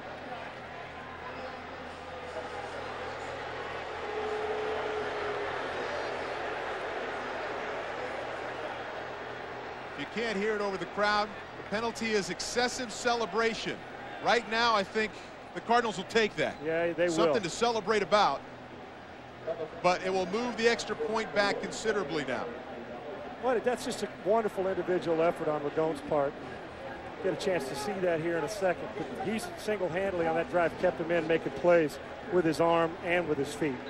So Nate Smith will kick the extra point from way back. Earlier, he missed a 52-yard field goal try.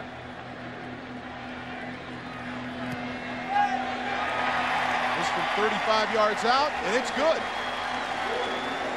And Here you go, Mark. I say move the pocket. Well, they ended up moving the pocket anyway to try to get rid of the pressure because Ragone had to buy some time. Pressure coming inside. Gent there, you see the tight end again going to the flat. But the sign of a good player, keep moving. Give your quarterback an opportunity. Nice throw by a tired Dave Ragone on the run. There you see the end zone look. Ragone buying time. You don't have a strong arm, Mark. You don't get that play in there. No, I'm telling you, the guy is gassed. He had a free blitzer right in his face, somehow managed to make the guy miss in that physical condition and then make the throw, the stick throw, keeping the play alive. And that, again, is why he is regarded so highly by NFL scouts around the National Football League. And he is ultra competitive, and there you see making a play, and he is tired, Mark. We talked about Lorenzen being gassed. Tell you what, Ragone's running around far more than Lorenzen is, and his conditioning is going to help him in the 3rd and 4th quarter.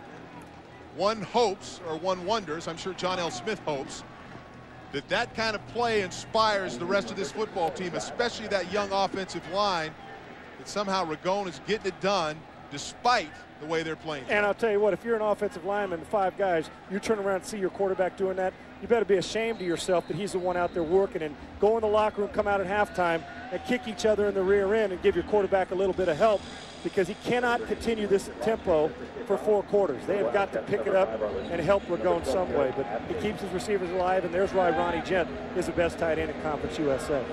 Ragone had struggled so poorly with all that pressure. On that drive, 6 of 11 for 55 yards. They converted 2 4th downs as the Cardinals kick off. That's Abney who receives for Kentucky, and he's going to get to about the 20, 21-yard line. So Dave Ragone wills himself, despite just being battered in the first half, to a touchdown drive by the Louisville Cardinals. But I'll tell you what, this has been it's been hard to watch, Sean. It sure has, Mark. I could feel it up here. And we talk about him being tired, but let's not forget the number of times he has to pick himself up and continue to compete. He's getting battered and bruised, but I assure you, when all's said and done, Dave Ragone's going to be standing. Take a look at that now. He's been knocked down in the first half 13 times, just too many. They're going to kill the clock. Ragone, individual effort has kept them in this game. The only reason there haven't been more sacks is somehow he's been able to keep plays alive, avoid free blitzers, and missed assignments on the offensive line. Tell you what, it's been an entertaining first half, and now with the Louisville score making it 16-7 Kentucky, we do have a game, and I think that Guy Morris has got to be a little nervous if you're the Kentucky Wildcat head coach. You bet. You would have liked a couple of those blitzes that you went after Ragone to get a sack, make a punt, and go in 16-0. Little momentum change, and I think John L. Smith, even though they got a little momentum change, is going to choose some people at halftime, their head football coach, and get on his 5 big guys on the offensive line. Well, I'll tell you what, I continue to bring pressure if I'm Guy Morris, certainly. So far, their defensive backs have done a wonderful job covering. And let's send it down to Tracy Wolfson, who's standing by with the head coach of the Kentucky Wildcats. Well, Coach, your defense has been so strong all game just until that last drive. Obviously not the way you want to go into half, but pretty good score right now, huh? Well, it'll do for now, but, you know, we're going to go in, get some things straightened out. The big late hit on the quarterback didn't help us at all. I think that gave them a little bit of momentum, so we got to come back in the second half and take it back. Great. Good luck in the second half, Coach. Thank you. You're welcome. Well, I'll tell you what, this is a huge upset in the making. The Kentucky Wildcats leading 16-7 over number 18 Louisville. Let's send it to the studio and Reese Davis. Mark.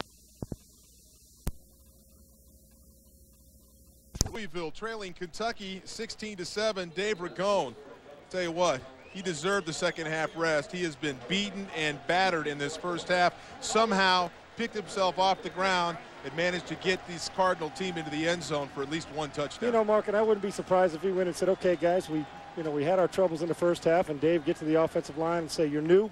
We're trying to gel and work together and get this thing going. And there you see the numbers.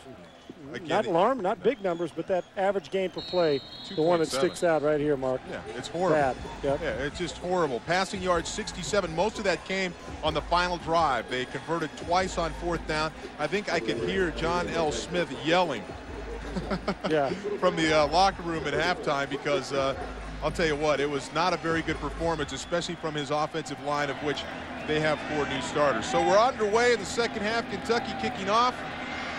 Roderick Clark takes it about 3 yards deep, and he's out. He's got the sideline to the 40-yard line. Can he get the corner to the half to the 40, 30, 20? He's gone.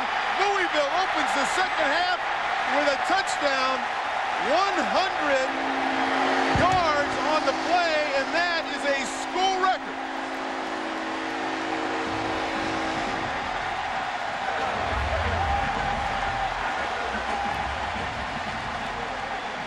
Oh, how quickly things can change. I think John L's speech at halftime works.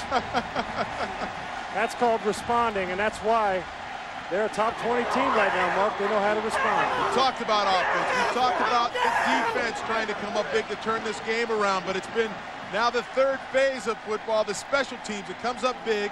The first play of the second half, a 100-yard kickoff return to make it 16-13. Cut it to 2 points with this extra point if it's good.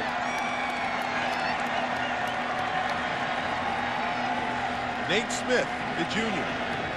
It's up, and it's through. We've got ourselves a ball game.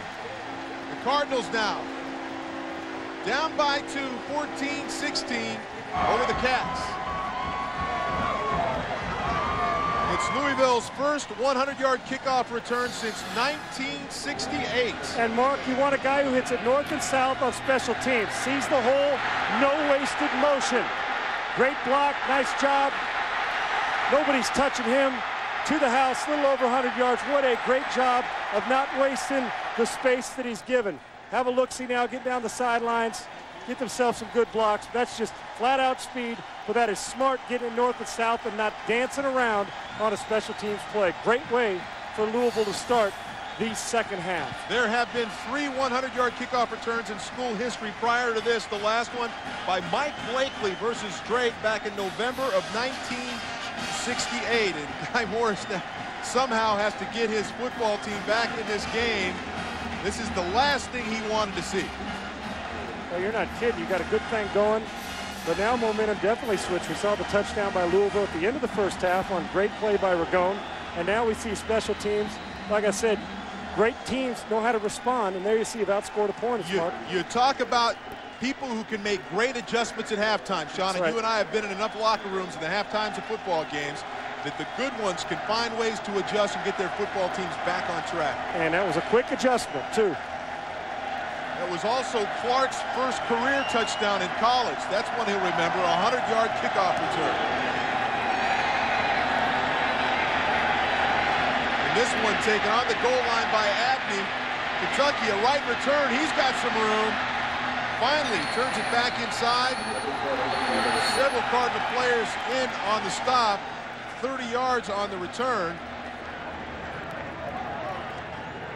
And I'll tell you what, a wonderful, wonderful way to start the second half of this football game. It's just been so hard to watch Dave Ragone be battered. But this, you can just feel the spirits of this team being uplifted by that kickoff return. That'll help that first half tail whipping. And I'll tell you what, it's amazing how much adrenaline you'll get feeding off the special teams, which inevitably always come up big in a big game, Mark. So the Wildcats take over, 1st and 10 on the 30. Lorenzen, the dump pass and swing out to the left side. Pinner, Artus Pinner, who had the big first half, 13 yards on the reception. Mark, all this is an extension of the run game. Little quick swing pass, little screen mixed in. Get it to Pinner right now. Let him get in space and run the football. He may not look 238 pounds, but that's how big he is. Runs, nice elusive run, just an extension of the handoff, very safe play. Dwayne White, the big defensive end, left him on block, just threw the ball over his head. Pinner had 33 rushing yards in the first half. And again, another carry here, his first of the second half, and he rambles forward. 14 yards on the gain. Finally, Anthony Floyd, the free safety, brings him down. And when your free safety is bringing you down, you know that you're doing a pretty good job in the running game. And you know, Mark, we talked about Louisville going in at halftime and coming on out here and changing momentum. And now look at Kentucky. Instead of going into the tank, they've answered. Pinner touches the ball twice on a little swing pass and a run. There's those 14 rushes, and he's almost to pushing that 20 mark where they wanted to get him to. 1st and 10, the 44-yard line. Pinner back up the middle again. And I credit Guy Morris, the head coach here, from not getting away from his game plan. He said, you know, we want to hammer him, we want to pound him, we want to soften up that defense and control the tempo of this game. And they managed to do that after the big kickoff return. And look at Harp, shielding off Dwayne White, the All-American. Now, White gets in on the tackle, but not till there's a 4-yard gain that puts it in 2nd 6. And Harp's obviously size-wise outweighed, but does a good job of getting in there and battling. Pinner, 3 touches in a row, Mark, and that's big for UK. And there's no reason to panic. You're still up by 2 points. Sit there and use up some clock. Keep her going over there on the sidelines. Bobby LeFew and Scott Lopez, the 2 defensive tackles, the ones that are getting moved out of there more than anybody right now. As we look at 2nd and 6. And again, this time, Alexis Begenge, the fullback, is stopped for a loss. Let's send it down to Tracy Wolfson. Well, you talk about Pinner and then wanting to give him more reps this year. Well, he says he wants to rush for 1,400 yards, and he says that's not out of his league. And running backs coach Gerald Card agrees. He says that the NFL can't have this guy. He is an NFL caliber guy. He's bulked up, and he shaved his run time down to a 4.5. 4'5", 238-pound backs have a place in the National Football League. Thank you, Tracy. Lorenzen on the little slide screen back inside to Derek Abney, but Louisville shuts him down, only 1 yard on the play. That's a nice job of tackling by the Louisville defense, and we said that's about number 5 or 6 screens, Mark, and I know they wanted to get to double figures, did Kentucky, screening the ball. Even though it was not a big game, you still give yourself a manageable 3rd down, and Louisville one of the best in the nation, and we're at 4th down now, and the question is, do you go for it, do you punt? No panic, probably punt it away. Yes, so it is 4th down, 4th and 6. Nice job on 3rd down by Louisville to force this punt. You bring Pakalak out on the football field. Got a touchback previously, 44 yards.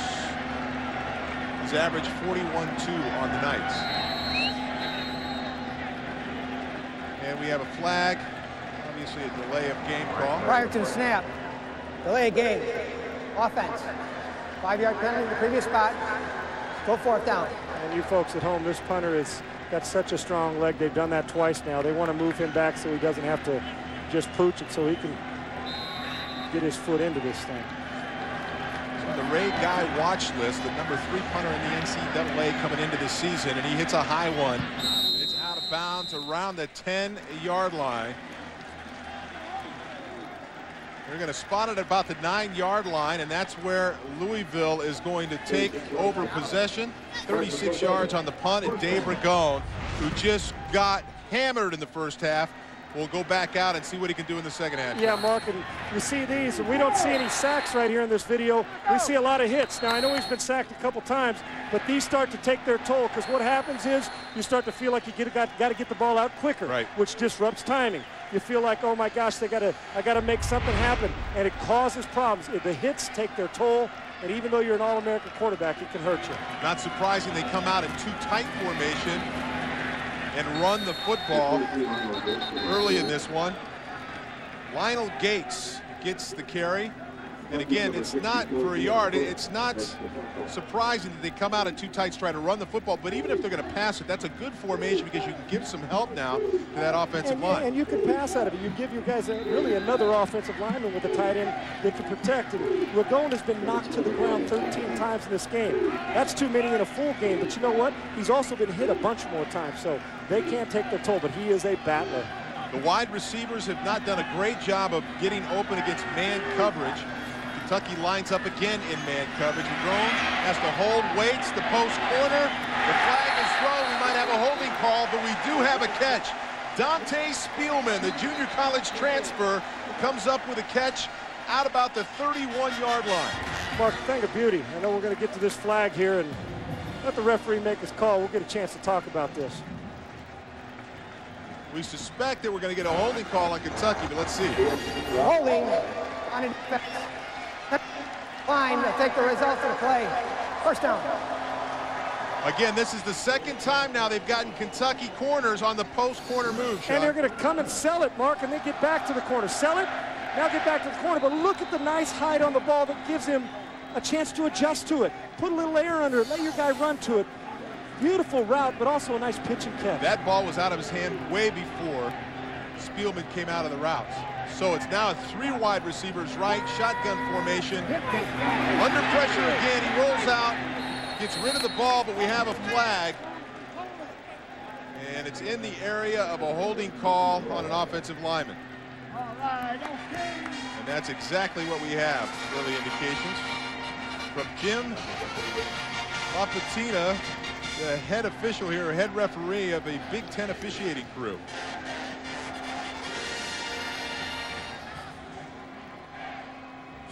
Kentucky trying to figure out what they want to do here. Let's listen to the call. Personal foul, hands to the face on the offense. Half the distance to the goal line. Still first down. Well, Mark, I've been critical in the first half of this offensive line with 4 new guys. It's difficult to get into a rhythm, but you also have to take some responsibility, and also a new offensive line coach. I mean, they added a coach too, so everybody's trying to get in a rhythm, and Coons is the only guy who returns at center. but there comes a point in time when you got to start to step up and say, we got to communicate more because they're having a hard time. And it's not only 4 new starters, but Jason Spitz and Jason Weathers are alternating drives at the right guard position. So in such, you got 5 new guys. Right. So again, not a lot of continuity on the offensive line. 1st and 26 for Ragone. Down deep, the skinny post to number 18, Spielman. He comes up big again, and this is close to a first down out over the 40-yard line. Looks to be about 25 yards on the game. That time, plenty of time for Ragone, and you can see what he can do. You know, Mark, what I like about this is the timing. We're going to come down, we're going to run a skinny post, but watch Ragone set up and get the ball out of his hand right when he puts his foot back there. Set down, put your foot in the ground and throw it. Nice skinny post. Receiver gives him room inside there before the safety comes over. Excellent job.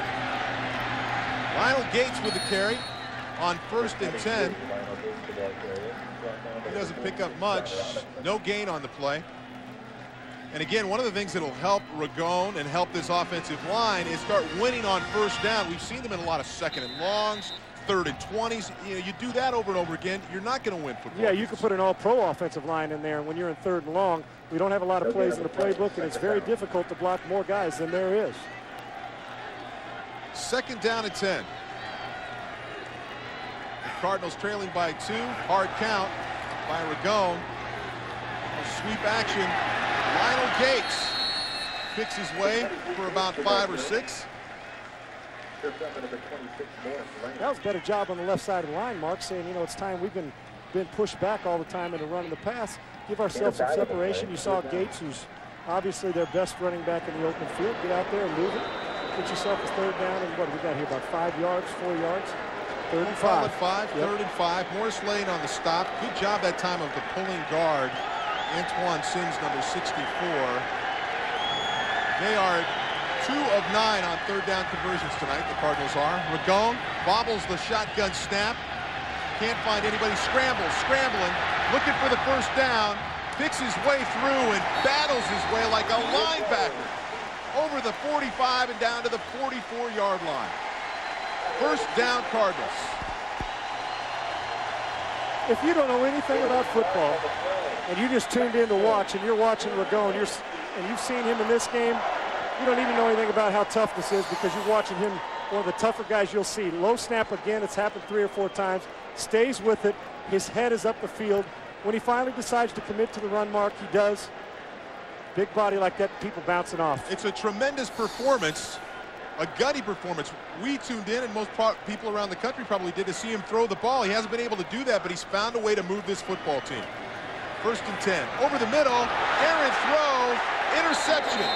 An interception by Quintus Cumbie, but there is a flag on the play. We might have a defensive holding here.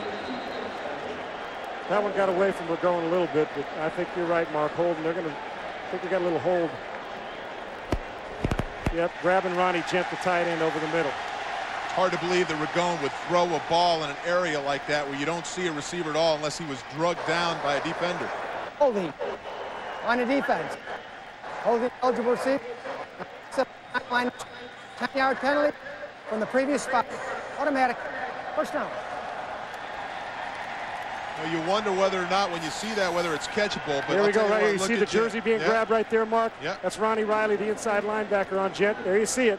Grabbing jersey. That's a good call by the official. You know, sometimes you get to the point, you say, I can't hold him. I can't stop him. I'll try to hold him. And Riley is a smart kid. The 5th-year senior, the middle linebacker who missed all of last year with that ACL. But, again, beaten. He did everything he thought he could do and then grabbed the jersey. So it's 1st and 10. Going, looking to the sideline. Nice catch by number 88, Victor Glenn. Good enough for a first down, 13 yards on the reception. Now, this is what you're used to seeing if you're used to watching Louisville in the past. Goes up, runs that route, comes back down the sideline, Mark. Good quarterback, throws it over there, gives this guy a chance. But these young receivers are now starting to find a way to work their way back to the quarterback and create some separation in coverage. And I like Ragone, even though he's had trouble with these wide receivers and they haven't done a good job of getting open. He's throwing the ball on time. He's trusting. You look at this drive, 3 for 3, 60 yards. The first half, 8 of 21, 67 yards. And most of that came on the final drive, the touchdown drive just before half. Play action, bootleg right. This is all run. Ragone will not go down. You're not going to see this guy hook slide. He picks up about 3 yards on the play. You're also not going to see him try to step on that white marker out of bounds. He feels like he feels like he could take on anybody. And I said earlier, and I'll say before, he said if you wanted to slide, go play baseball. He's got an opportunity to go out of bounds. He says, nope, my teammates are going to do it, so am I. Let me compete, get you a couple more yards. That's Dave Ragone. If you're a bunch of pro scouts are here tonight, Mark, I'm telling you what, you see what a good quarterback is when they're not having their best game as an offense. Dave Ragone, 37 yards rushing, the rest of the team 8. This guy can't get it done throwing because of the offensive line and the receivers, so he takes it in his own hands and he runs the football. 2nd down and 8. Back to pass. Has some time. That one slips out of his hands. He had a wide open Dante Spielman coming across the middle of the field, and there is a flag on the play. Another hold defensively, perhaps? I think so. I think you're going to get another hold on Gent coming across the field in a little crossing route. It's not. But, Sean, this is what we talked about. The receivers having trouble getting open. So what do we talk about at half between the two of us? Run more crossing routes, more rub routes. Allow these guys to find a way to get open. And there you see, Jeff. On the defense.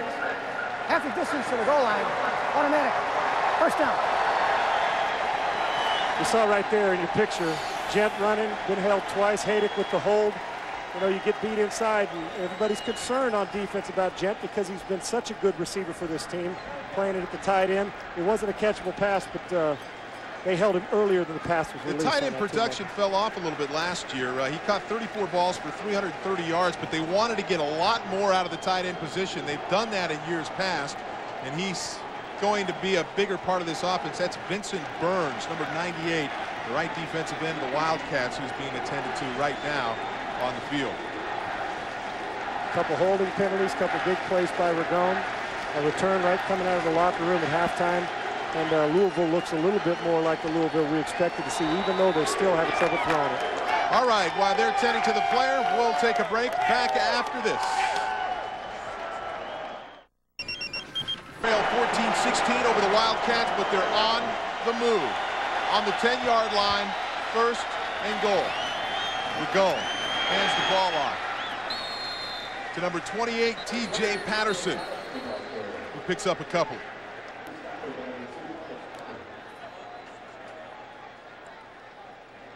Mark, I know Ragone has had some success getting out and making plays, but I know John L. Smith, and they've got to find a way to get a little more production from the backfield backs and the offensive line, getting some push, because as the schedule goes on, it doesn't get any. They got Colorado State that's going to come up along the way here. Florida State. It's not easy. Exactly.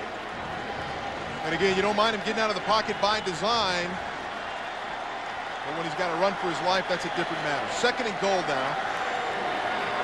From the shotgun, spread formation, blitz is on. Ragone throws under pressure, ball is tipped, incomplete. Jeremy Caudell with the tip. The junior, 6'3", 297 pounds, had a pretty good game so far tonight. And Caudell and the rest of the UK defensive front has been taught well, Mark. If you can't get to the quarterback, get some arms up. Little inside push, get it up there. There you go. Play big, make the big fella go over the top of you. And even if they do get it out, you know what? It maybe comes out high. Nice job by Caudell. Tips the ball. That's time number 3 in this game. It's been tipped and now incomplete. Ragone's first incomplete pass of this drive. He's 3 for 4, 60 yards. And this is 3rd and goal from the 7. Blitz again, delayed up the middle. Ragone double pumps and just overthrows Damian Dorsey, who was coming out the back door and was going to be wide open for a touchdown. Yeah, he's wide open. But I'll tell you this, there's Gent also wide open coming underneath there. We also had Dorsey the other way, but you know what? Don't blame that on the quarterback or the receiver, because Caudell made a nasty lick on Ragone that forced the high throw. We're getting coached over there on the sideline, but you know what? When you get hit in the mouth that many times, it's tough to make every play. So Nate Smith comes on the field. His first field goal attempt was from 52 yards. It was a miss. This one from 24. And we have a whistle, a timeout by the University of Kentucky Wildcats. Guy Morris wants to talk it over. We're going to take a break, but we'll be back with the field goal attempts when we return. Shot at a touchdown, but missed it. Here's why, Sean. Yeah, Mark, if you're big Jason Weathers and you're over 300 pounds, you can't open up the gate on the offensive side. Look at, he steps outside, allows 68 Cardell to come in and make the hit. There's the reason the throw's high. You can't step outside. You got to get a hit on that guy inside. You open up the gate, let your quarterback get a hit, and give away a touchdown to 2 wide open receivers. Well, Kentucky missed an extra point earlier. Otherwise, it would be 17.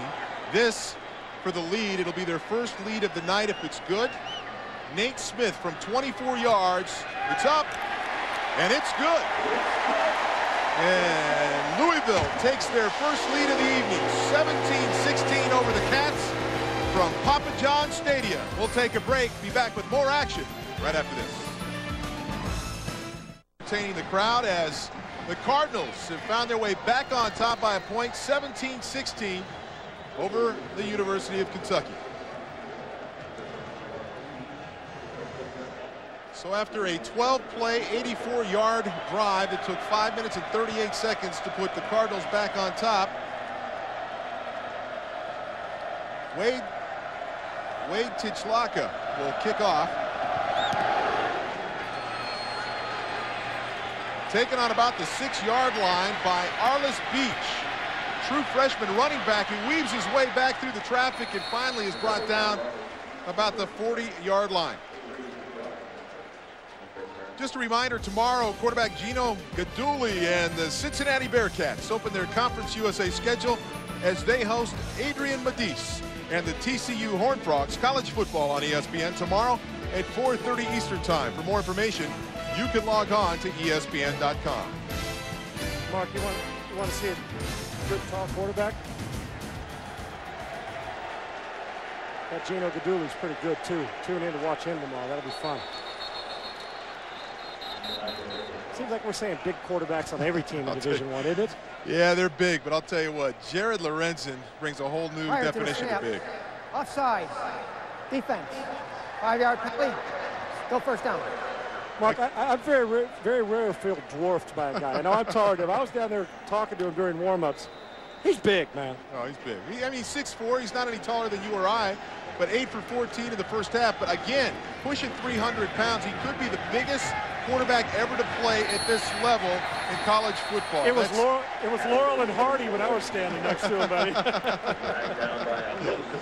Artus Pinner with a catch, or the carry, excuse me, as we take a look at Lorenzen's first half. And again, you don't see him under center much, but this guy can do a little bit of everything. That a 64-yard screen pass to Ernest Sims, but he's fleet of foot. He is, and you know what? A guy like Bernie Kosar, remember we watched Bernie play? The only reason I say that, didn't look like he was doing anything, but was able to buy time with his feet, and he did just that. But big fella can move around pretty good. 2nd and 3. If he's 265 or 70 pounds, he'd be a much better football player. I think he's going to learn that over time.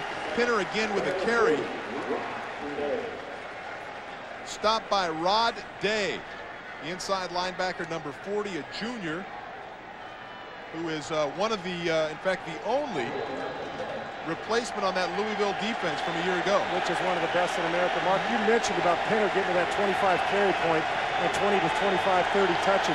He's pushing that, which is going to keep Kentucky in the football game. No doubt, which is why they are only a point down. 3 of 10 on 3rd down conversions for Kentucky, and Lorenzen sticks one in there tight to number 3, Ernest Sims, and that's going to be good for a first down. Just a good timing, safe play. Although it's a little hitch, little slant route to the inside guy. Take a look at this. He's going to stop in zone, sit down. Lorenzen's going to get it out of his hand, 1, 2, 3. Sims sits down in zone before the linebacker gets out there, first down. Safe play, chain mover on the other half of the football field. Again, we're seeing Lorenzen play after play now up under the center. This is an interesting move by Guy Morris. Little plunge play up the middle to Pinner. Gets a couple of yards. You know what I think the reason for is that, Mark? With that 2-yard gain to Pinner is that, you know, you almost limit yourself in the gun when you're running. Absolutely. You limit yourself to some draws and some sweeps. Here now, you get under the center. You've had a little breeze rolling in the stadium, and so Lorenzen's not losing his breath. You got more threat of a bunch of different runs with the zone plays with Lorenzen under center. But if you're going to ask him to start throwing a lot from under center, you're going to get into a conditioning problem. This kid's going to get tired towards the end of the game, and it could be a factor. Just when we say that, he's in the gun. 2nd and 8 now, 3 wide receivers.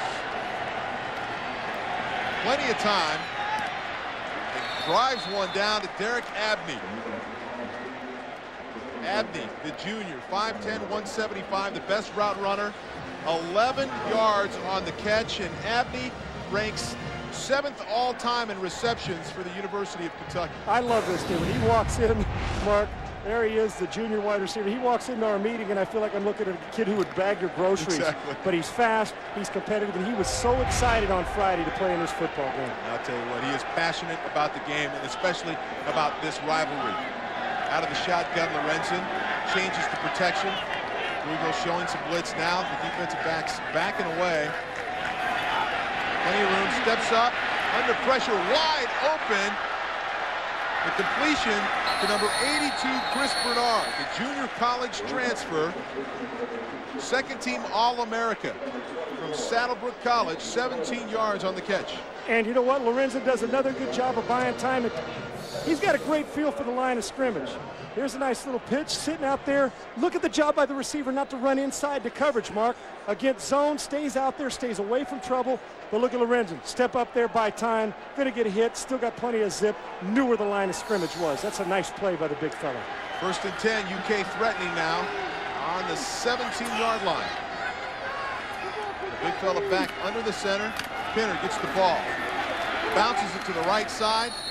Picks up 2 or 3 before he's dropped. 4 yards on the carry. Rod Day on the play, the inside linebacker. No flag on the play. Drive killers. Killers. That's where they kill you, Mark, when you're in the red zone and you take yourself back. Illegal formation on the offense. We only had 6 men on the line of scrimmage at the snap. 5-yard penalty from the previous. Repeat first down. You know, Mark, the accountability, you talk about 6 men on the line of scrimmage, they need another man up there. And although the guy's got to take responsibility, the quarterback still's got to take inventory and make sure that he's got his players set. And Guy Morris has got to be upset. An old offensive lineman who played 15 years in the NFL with the Philadelphia Eagles, went to the Super Bowl with the Eagles, coached for 3 years in the National Football League. That's just got to eat him And up. those are the things you can control, where you line up, and that's just a costly penalty for them. 1st and 15 now for the Wildcats, out of the shotgun. Little dash left. Lorenzen off his back foot. Nobody there to the corner of the end zone. Either a miscommunication or Lorenzen just decided to throw it away. I'm not so sure the old Jared Lorenzen would have thrown that out of bounds, Mark. I like that. That's a win. That is a win by the Kentucky Wildcats because he doesn't throw an interception, doesn't do anything stupid, and I think it was a good decision by him to make that throw. And it's his first incompletion of the second half, and you can say, well, hey, listen, it's an incompletion, but it does. It keeps the drive alive. You get a chance now, another 2 chances to pick up that 15 yards. That's why there's 4 downs in the league, Mark. You got 3 of them before you have to kick. Lorenzen eyes the defense. Oh, little flip pass outside to avoid the pressure. That's R2's Pinner, who can both catch the ball and run the ball. That's good for 7 yards, and they pick up almost half of the 15 they needed. And, Mark, that's just a little hot swing. They blitz him with linebackers. He throws a little swing pass. And in talking to the coaches, they said last year Lorenzen really had no clue mentally. Right. Was a physical guy, go out there and just make the throw. There's Brent Pease, his offensive coordinator in his 2nd season, played quarterback in the National Football League himself. But now you can see with that pickup, Lorenzen has a clue mentally of what's going on the football field. This half, Lorenzen 6 of 7, 52 yards. Big 3rd down. And about 8. Ball up, but nobody in the vicinity. Ball's incomplete, and that's going to bring out the field goal team. Kentucky thought they got held a little bit, but hey, you throw it away, you'll take these 3 points, puts them back in the lead. And remember, Mark, let's go back now to the blocked extra point by Dwayne White. Right. That put him up 16 another, would have been 17, and they left that one on the table. Did Kentucky could come back and get him. So Taylor Begley comes on the field to try a 32-yarder. He's had 1 attempt tonight, good from 41 yards out. Redshirt freshman. The nerves of a senior. He drills that one through. And the Wildcats find themselves up on top again by 2, 19-17 the score with about 1 minute to play in the 3rd.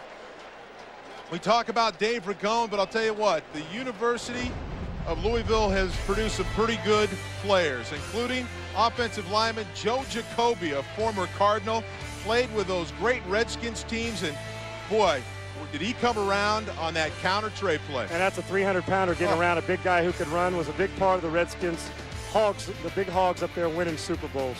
One of the first 300-pounders to really run. Let's go down to Tracy Wolfson, who has found the big fella. Tracy? Mark, talking of big fella, he's 6'7". I look like a midget compared to him right now. But, Joe, let's talk about first this offensive line. You know what it's like. They're a young squad. How hard is it to gel? Well, the hard part is that they're missing blitzes and stuff like that, and communication amongst each other. And that's why you're seeing the quarterback take a lot of hits tonight. Well, let's talk about why you're really here. Your number was honored today. Congratulations. How does it feel? Well, thank you for the compliment, and it's amazing. It's just, you know, the years of playing, the comeback, and the success we had in the National Football League with the teams that I was on with the Redskins, and to come back here, your hometown, play for your hometown school, and then to have your jersey honored like that. And it's just been great. It's been a great weekend here, and to top it off, it'd be great to see a win tonight. Thanks a lot, Joe, and congratulations. Thank you. Bye-bye. All right, Tracy, thank you very much. I'll tell you, what a heck of a football player. There is no doubt about it. One of the real good guys, and Mark, he could. We played against Big Joe a number of times, yeah. and I mean, I wasn't very good, but I'll tell you what, with Big Joe on my team, I might have been better. I'll tell you what, Dave Ragone could use Big Joe Jacoby tonight, couldn't he? Even now, Big Joe find a way to get it done. He sure would. All right, so the Cardinals and Dave Ragone take over from the 20-yard line. 1st and 10, trailing by 2 in this game. Just a little over a minute to play in the third. Uncharacteristically, plenty of time. Dumps it out to T.J. Patterson, and he stopped immediately, maybe a half a yard on the play. Mark, the thing that sticks out to me most about Kentucky's defense, obviously the pressure, but the way they've tackled. Once again, they only practiced twice all summer long in full gear. So you wonder about the intensity, but they're answering the call because they have wrapped up really well tonight and made sure there wasn't a whole lot of yards after the catch. Guy Morris was concerned about how they might respond, was really forced to do that because of the numbers, probation. He doesn't have as many kids, but they have responded very well. 2nd and 9, they're going out of the shotgun. Oh, right in the hands of Ronnie Gent, the tight end. Uncharacteristic of him to drop a football like that. Mark that on your calendar because you won't see that very often, but the ball gobbled him up a little, Mark. He's very good at getting his hands out and catching it. He let that thing get into his body, and it ate him up a little bit. It bounced off his pads. And when the ball's coming out that hard, you got coverage on. Got to get the hands out there and make the catch. He's been held tonight several times. He's been open, and he feels like Shaquille O'Neal tonight. He can't get him the ball because of pressure. Finally, it all works out, and he can't catch the football. 3rd and 9.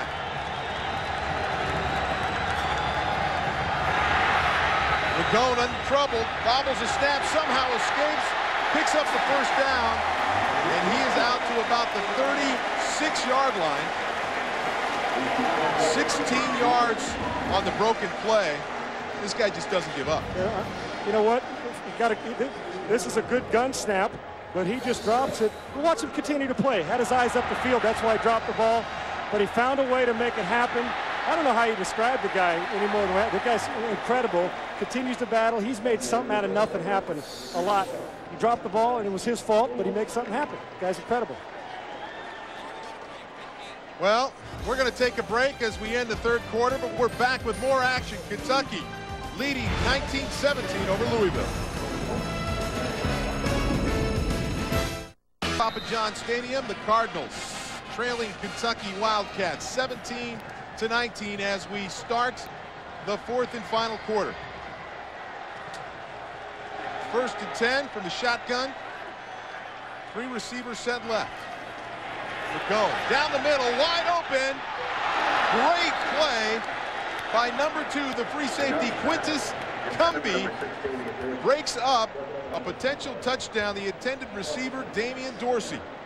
Route's good, just getting right down the seam. A little bit too much touch on this one, Mark. You throw that ball down, Dorsey just running a straight seam route, puts his arm up looking for the ball, hung up there a little too long. Great reaction by the Kentucky secondary. If that ball's thrown on a line, that is a touchdown for Louisville. You won't see Ragone underthrow many of those. Cumbie lays out. If he misses that, that's 6. 2nd and 10 now. Under center. Ragone finds Dorsey on the slant route. Dorsey says, the hardest thing for Dave has been his ability to see me. He's only 5'7". That's good for 11 yards and a first down. Now this is the way you play up front. Everybody steps down, sows away the big blitz inside by the linebackers. Hat on a hat, helping your partner out. Gets the nice slant route. Nice pitch and catch. But that's the reason they can get rid of the ball, Mark. Even though it's a slant and it's short, you should be able to. The guys up front, the big 5 up front, do a nice job of letting Ragone stand back there and throw. That didn't even look like the same offensive line we saw down around the end zone a couple of series ago. 1st and 10. From the 48-yard line. Going back to pass. Drills one. The skinny post. Is it good? No. They say incomplete. Dante Spielman can't haul it in. The junior college transfer. You get a sense of how strong Ragone's arm. That thing was a laser. Yeah, it was. A little quicker. He might have got it a little too far inside, but man alive, it came out. Nice route by Spielman. And the reason you got an opportunity to push this down the field, just missed, almost made the catch, is once again the protection was outstanding. That ball right there hits the ground. There's no doubt the ball bounced. Good call by the officials. And great adjustment by John L. Smith, the head coach. Now they're getting wide receivers open. The ball's getting out in time. Here's a run. Lionel Gates off the right side to change things up. This looks like a loss of about a yard. Yeah, and Mark, for as much as we criticize that offensive line, boy, these last 2 or 3 plays, they've decided to suck it up and get out there and make things happen and realize that we've got to take some accountability, and it's given Ragone a chance to push that ball down the field. Vincent Burns, who was attended to a little earlier in the game, late in the 3rd quarter, comes up with a play. So he's found a way to get back on the football field. And now the Cardinals face a 3rd and 12. I'll bet you see pressure, Mark. Shotgun. 3 wide receivers. And here comes the blitz. He had the time. He had open Victor Glenn, probably not for the first down, but threw it behind him. A little pressure, threw it behind him. Now the line's giving him a little time to throw, and he got a little bit out of sync. Maybe he's a little shocked that he has this much time to throw. Kentucky holds, Mark. That's huge by them. It is. That'll bring on Tijlachka. Last kick, 19-yarder out of bounds. He shanks it. His average for the night just over 33 yards. Cardinals need a big kick here to play the field position game. And it's an end over end. Into a scrum. The ball is loose.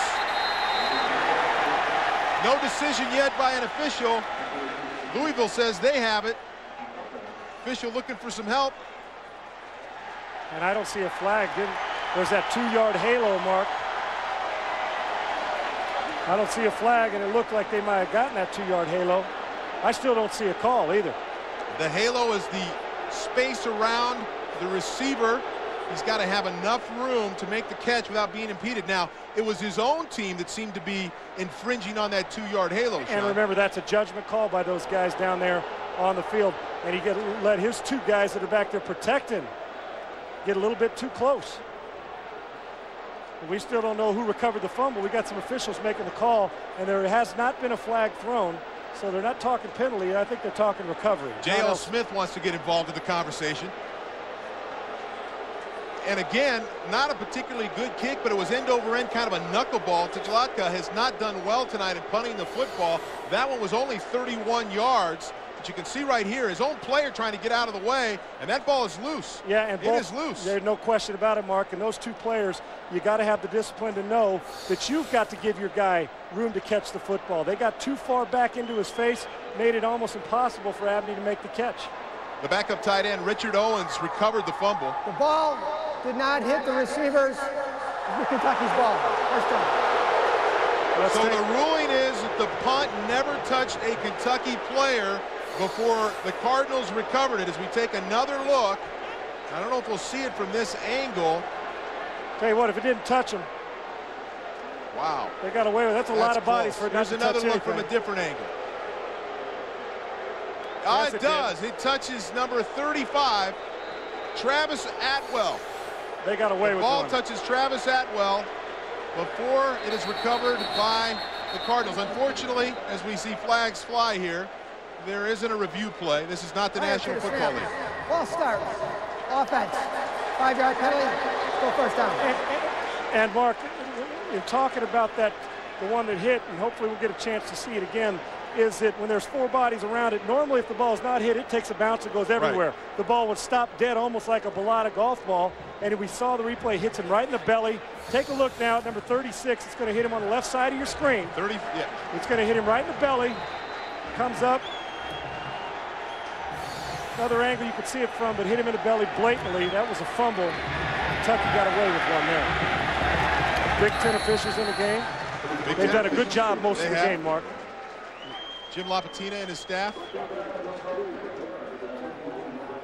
Matter of fact, that might be the first botched call as far as blatant goes that I've seen in the ball game. They've done an excellent job, but that one they missed. It should not be the difference one way or another in this football game. It's a 2-point game right now. Kentucky leading by 2 with just under 13 minutes to play. And this will bring up a 2nd and 13 for the Wildcats.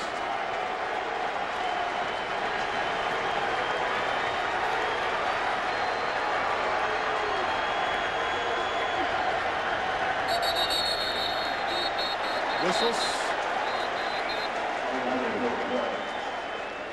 Must have an illegal procedure call. Prior to the snap, ball start. Offense.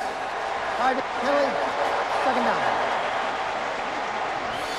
Take a look here. He's going to say Dwayne White's going to jump in there, and he's going to jump. There you go. You think you're a little scared of 99? Might be, but I guess I would be too. That's Antonio Hall jumping a little bit. And with Dwayne White, a lot of guys jump, Mark. There's no doubt, but I'll tell you what, Jared Lorenzen jumped in his offensive lineman's face. He realizes how critical this drive is, deep in their own territory, trying to drive out of this hole. 4 wide receivers. They're changing the play here. A little 5-yard out. Incomplete. Intended for Abney.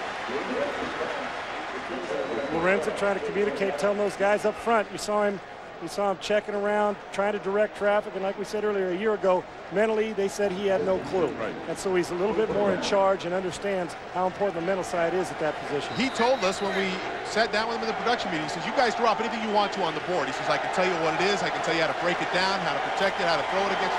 He was a very confident young man. 9 months ago, he wouldn't have been able to. You're exactly right, man.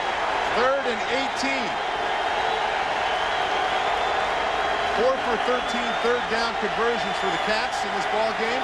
Lorenzen out of the shotgun. Plenty of time. What a shot.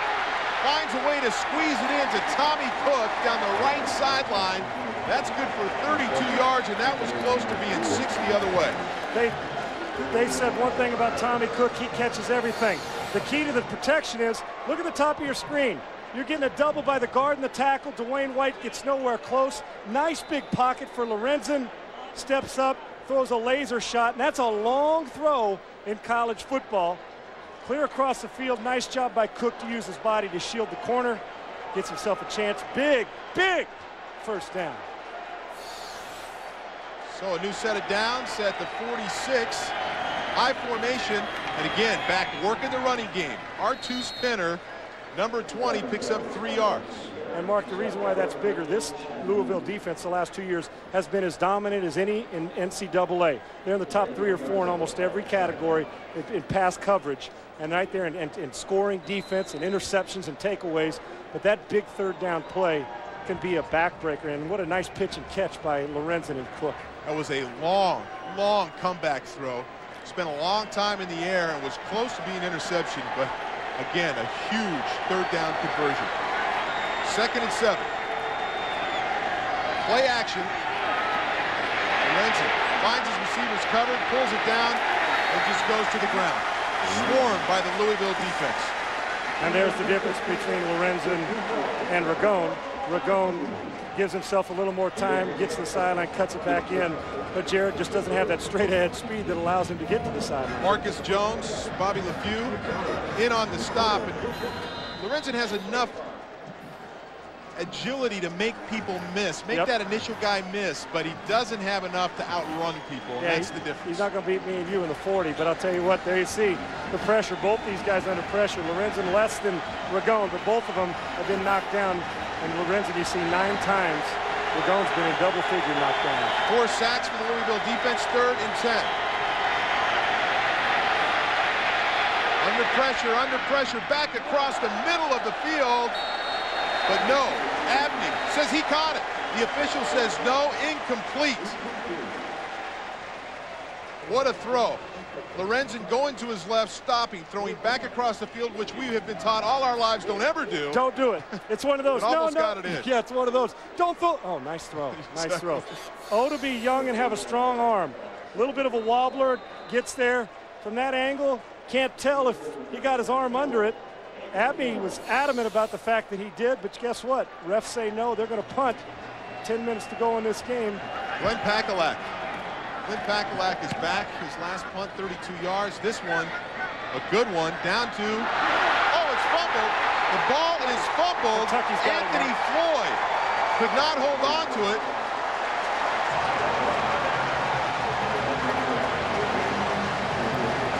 And Kentucky is going to take the ball. Mike Williams with a recovery. What a big play. Mark, I'm not so sure. You see Williams is getting blocked, but I'm not so sure the returner didn't feel him take his eye off the ball, hits him in the chest, loses it. Williams with enough sense to jump on the ball, being the first man down the field. That's why every single play you got to hustle on special teams. So Louisville has the ball bounce against them with a bad call on the earlier punt, and now this time drop the punt reception, and Kentucky takes over with the turnover from the 19-yard line, up 2 points over the Cardinals.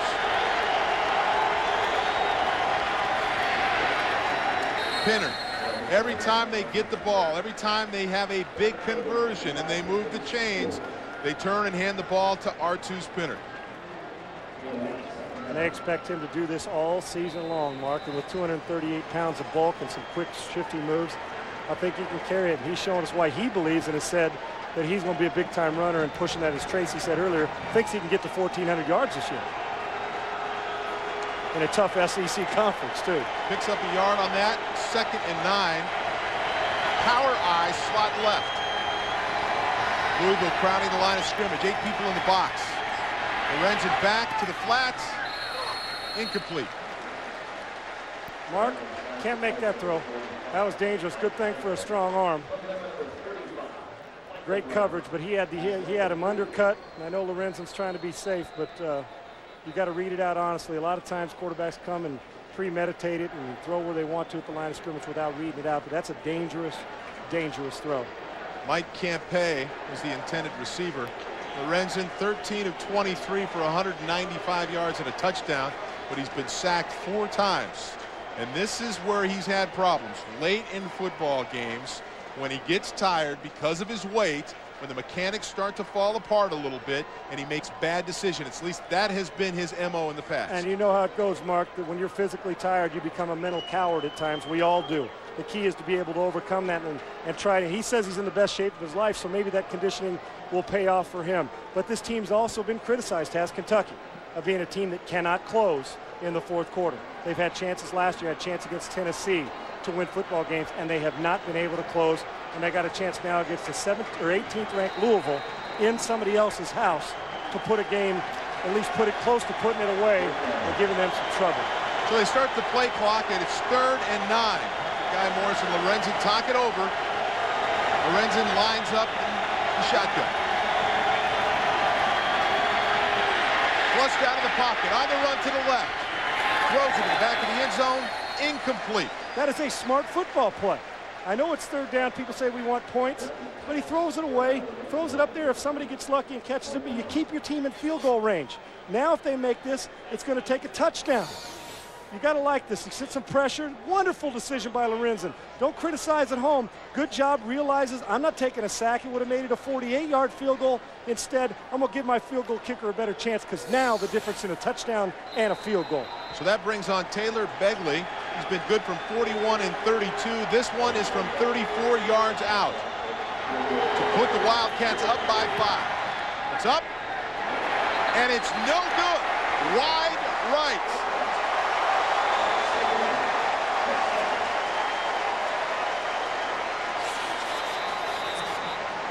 So, the Cardinals dodge a bullet. John L. Smith dodge a bullet. We're going to go to break. We're back after this. And the Louisville Cardinals, ranked number 18th in the country, hosting the University of Kentucky Wildcats. The Cats find themselves on top by 2, 19-17. As Dave Ragone and the Cardinals take over after a missed field goal from the 20-yard line, 1st and 10. Let's get you caught up with the second half action. The Cardinals trailing 16-7 open up the third quarter on the first play with Broderick Clark deep from his own end zone. Returns it to the right side, a 100-yard kickoff return, ties a school record. Dave Ragone, which struggled in the first half, been hit. In the second half, 5 of 12, 72 yards, has found a way, whether it's through passing or running, to get this football team in the end zone. They're trying to change the tempo with the no huddle now, Mark. That ball overthrown.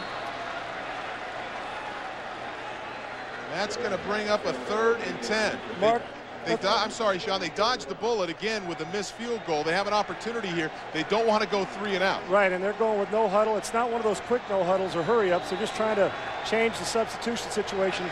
The offensive line's done a much better job. First half, 18 hurries, Mark. The second half, only 3 hurries. So they've come to play here in the second half, has Louisville's offensive line. Looks like a different unit, doesn't it? It certainly does. Well, they've got a spread offense here. Empty backfield, shotgun, 4 wide receivers. And here comes the blitz. They're going under pressure. Has no place to go. Number 2, Quintus Cumbie.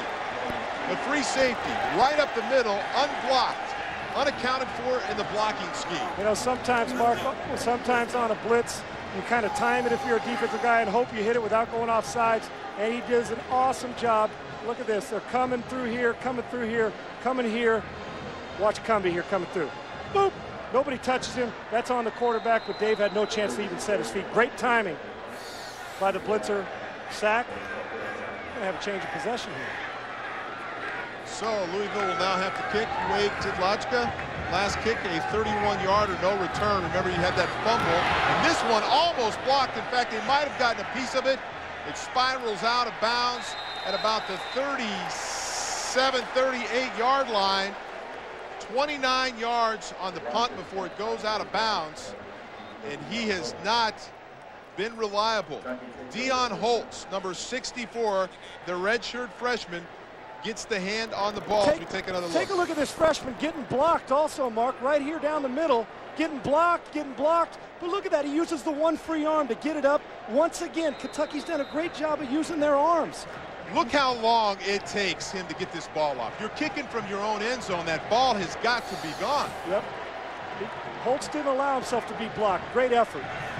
So this could change the game around. Lorenzen comes right out, tries to get the ball into the flat. The ball is incomplete. And great fortune for Kentucky.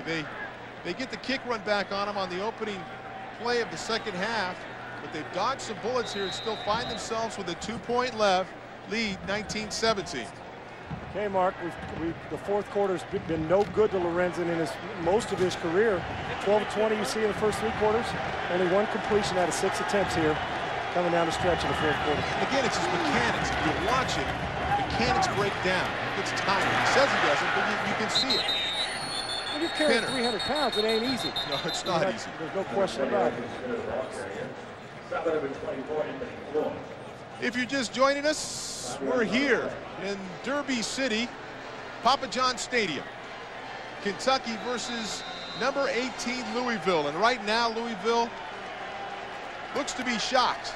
down by 2 against the Wildcats, who are on probation. Mark Malone along with Sean Salisbury, Tracy Wolfson, our sideline reporter. We talked about special teams. The kick return by Louisville, the blocked kick on an extra point by Louisville, and the missed field goal by Kentucky. Inevitably, we better get a timeout here. It's running out. Inevitably, special teams seem to always rear their head when you got a big game, and it's killed Kentucky tonight.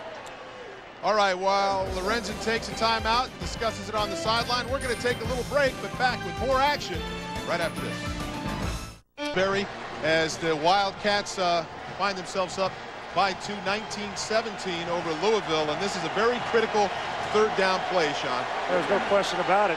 You know you're going to put him in the gun to prevent the sack, Mark. At least try to, but it's a good decision. If they play man, good time to run some picks and get a guy trailing underneath.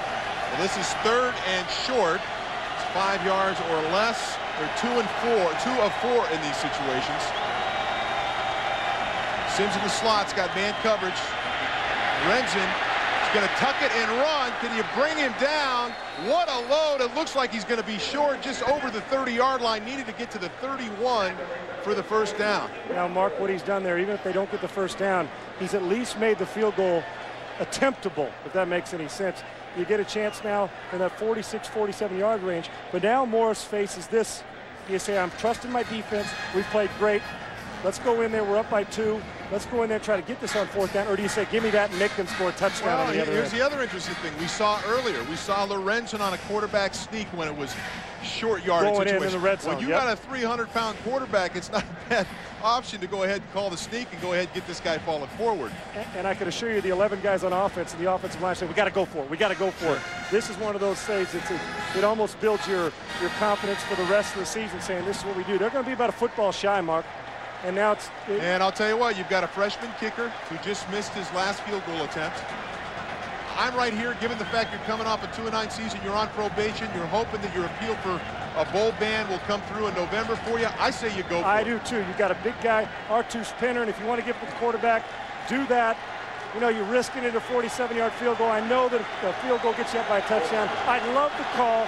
Show your team some guts, and let's go after it. Okay, they're 1 for 1 on 4th downs tonight. Louisville shifting their defense. It looks like a quarterback sneak to me, and that's exactly what it is. And look at the big fella push the pile forward. It looked like they stopped him initially, but I think he got enough for the first down. Yep, and that's the time when Guy Morris says, I'm so glad I threw out the scales because I got some push from the big man using that backside and those legs. And that extra push got it, Mark. That's a first down. Nice gutsy call, and those guys up. This just builds that camaraderie and confidence for your offensive line throughout the rest of the season, saying, I believe in you guys. Let's see. There was a refrigerator Perry in the National Football League. What are we going to call this guy? Icebox, man. Full of food, too. Take a look at that. Pushing away, getting it in there. A lot of beef. I like the second effort. That is a first down.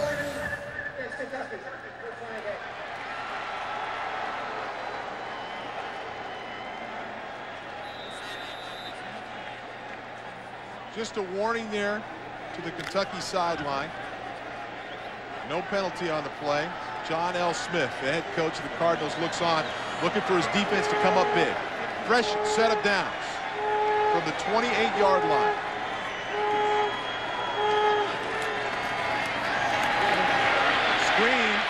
Screen. Oh, almost an interception by the Cardinals. Again, this football team has not been able to come up with a big turnover on defense, and we have a flag on the play.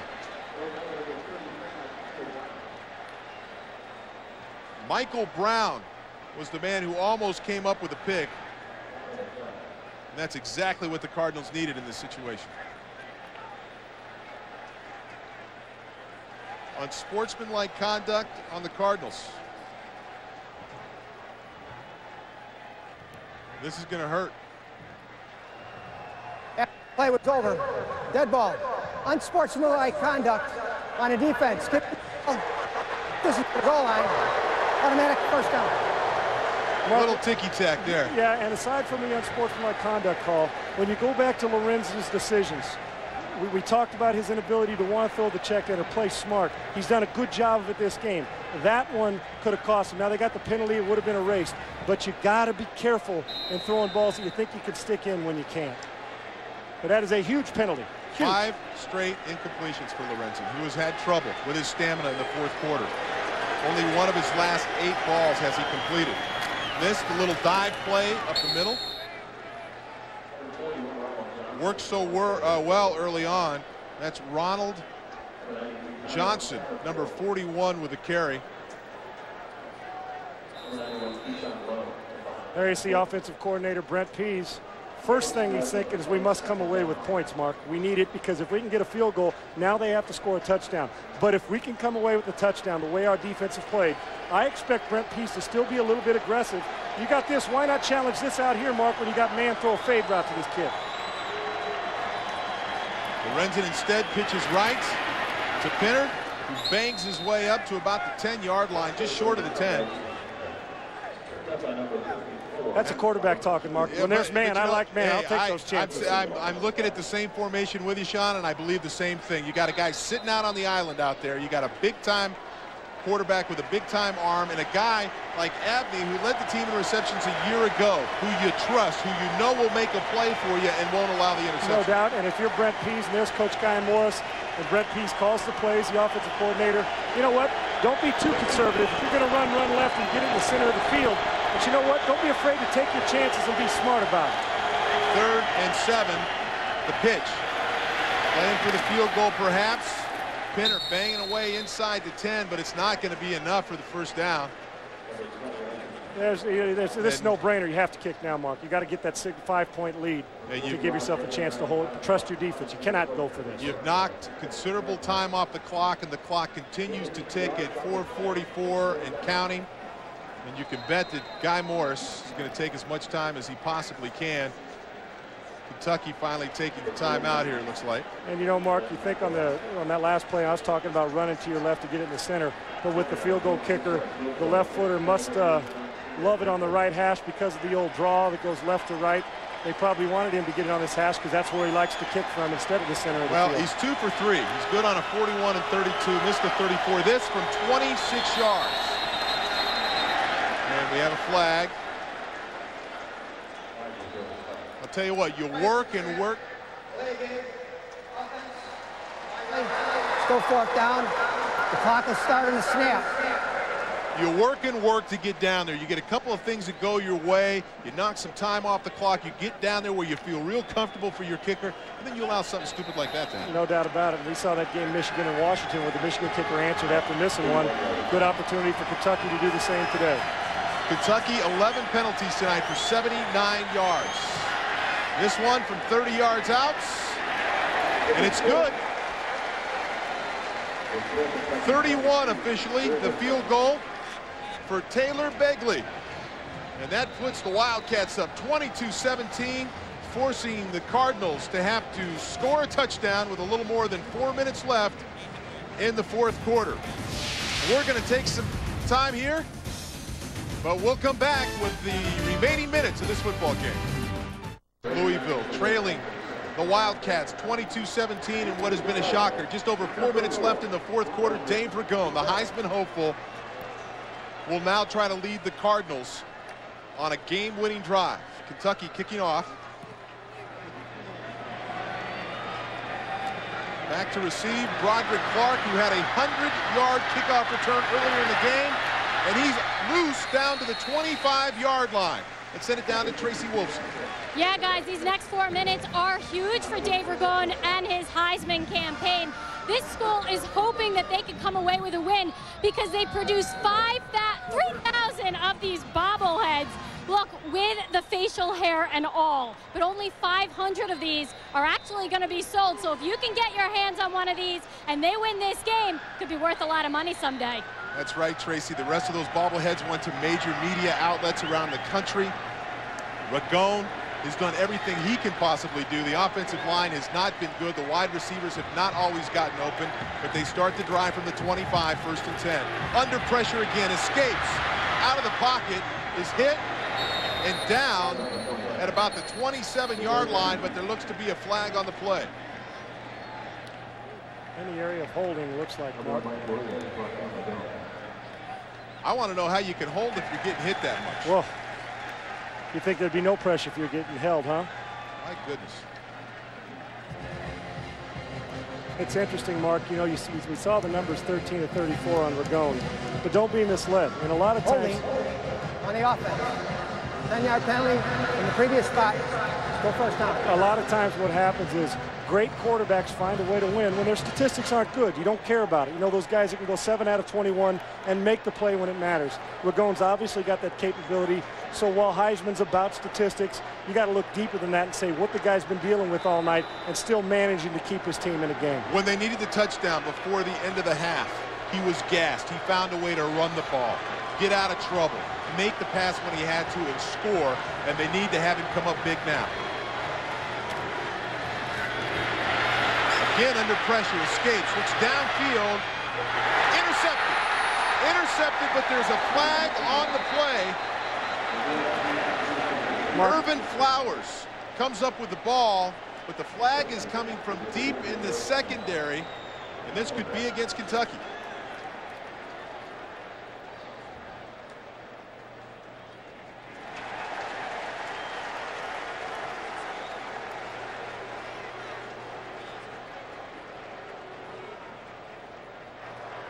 Pass interference, defense, spot foul, automatic, first down. The penalty on number 27, Leonard Burress. Let's take another look at this thing. Mark, there's the holding right there. You see him grab his jersey. He does it right in front of the official. That's a good call.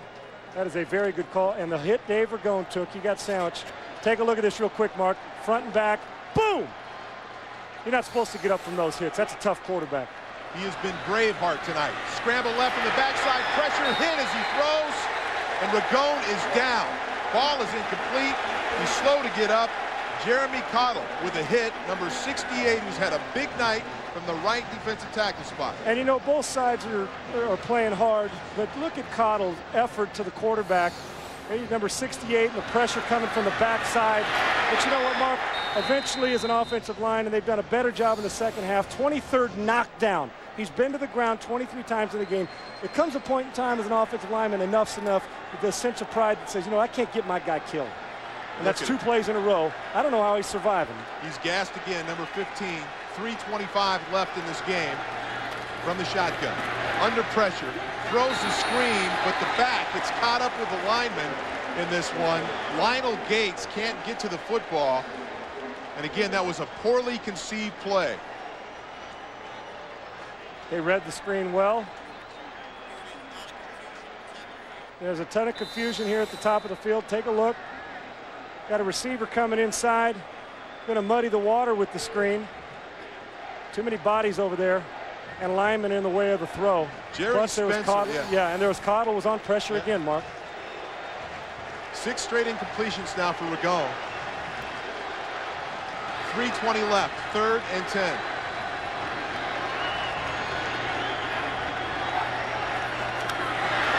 Bubbled snap. Ragone gets away, directs traffic, throws it down the field. It's tipped and intercepted. Mike Williams, the outside safety, picks off the ball. Ragone hammered again when he was throwing the ball by Dwayne Robertson. And Mark, that's a case of an All-American candidate and a Heisman Trophy candidate who's been doing everything for him all night. Going to the well once. There you see him a little bit tired and upset on the sideline. There's, first of all, a horrible snap for about the 6th time out of the gun tonight. Ragone keeps it alive. Trying to direct. Ball comes out a little bit high. And when the ball's tipped, eventually things like that are going to happen. Mark trying to make a play. But this looms as one of the great upsets early on. Kentucky's defense looks like a team who's a top 5 defense. Don't they pressure all night? Yet they were one of the worst in NC2A last year. People were looking ahead to September 26th when Florida State rolled in here to see whether or not this number 18 ranked Cardinal team was for real, but they don't look like you're going to get past Kentucky here. A team that went 2-9 and a team that with a win tonight will make their entire season and look like Guy Morris is headed in the right direction with this program. Mark, and we all have that 3 or 4 minute drill now with 2:50 left to go to be able to control the ball and not let Ragone, who's a great player, get another shot at this. You got to get a couple first downs. Remember, Louisville's coach John L. Smith told us this team did not practice well in the fall, and it showed tonight. Picked up 5 yards on first down, makes it 2nd and 5. Again, up the middle. That's Pinner. picks up a couple of more. It's close to the first down marker, and it looks like we have a timeout. The clock is stopped with 2:21 left. Mark, you made the point, and you've stressed the point that Kentucky said we got to get him the ball 25 times. That is running back Penner. I think he's at 26 carries. Oh, we got a 5-point lead. Man alive, it's amazing how these things work out. Penner 26 carries. I think he's at about 83 yards, Mark, and there it is. 26 for 83 and a touchdown so far in this game. You hit it. Cardinals, 3 timeouts remaining. And they did not take a timeout. They must have stopped the clock to spot the ball. But it's not a first down. It's 3rd and inches. And the clock is running now. Buck 47. And again, the quarterback sneak with a hefty lefty. Jared Lorenzen. Lorenzen and this UK football team have been dominated by the University of Louisville. But tonight, a record crowd of 42,660, including some Kentucky fans, have witnessed one of the big upsets early on in college football. Protect that football is what they're going to tell them on the sideline, Mark. We have an injury on the field. We're going to take a timeout. When we come back, we'll conclude University of Louisville and the Wild. 2 minutes left. That's Bobby LeFew, the defensive tackle, the sophomore. He's being helped off the field with a leg injury. And the crowd here has been silenced as Jared Lorenzen and the UK Wildcats are on the verge of pulling up a huge upset here over number 18 Louisville.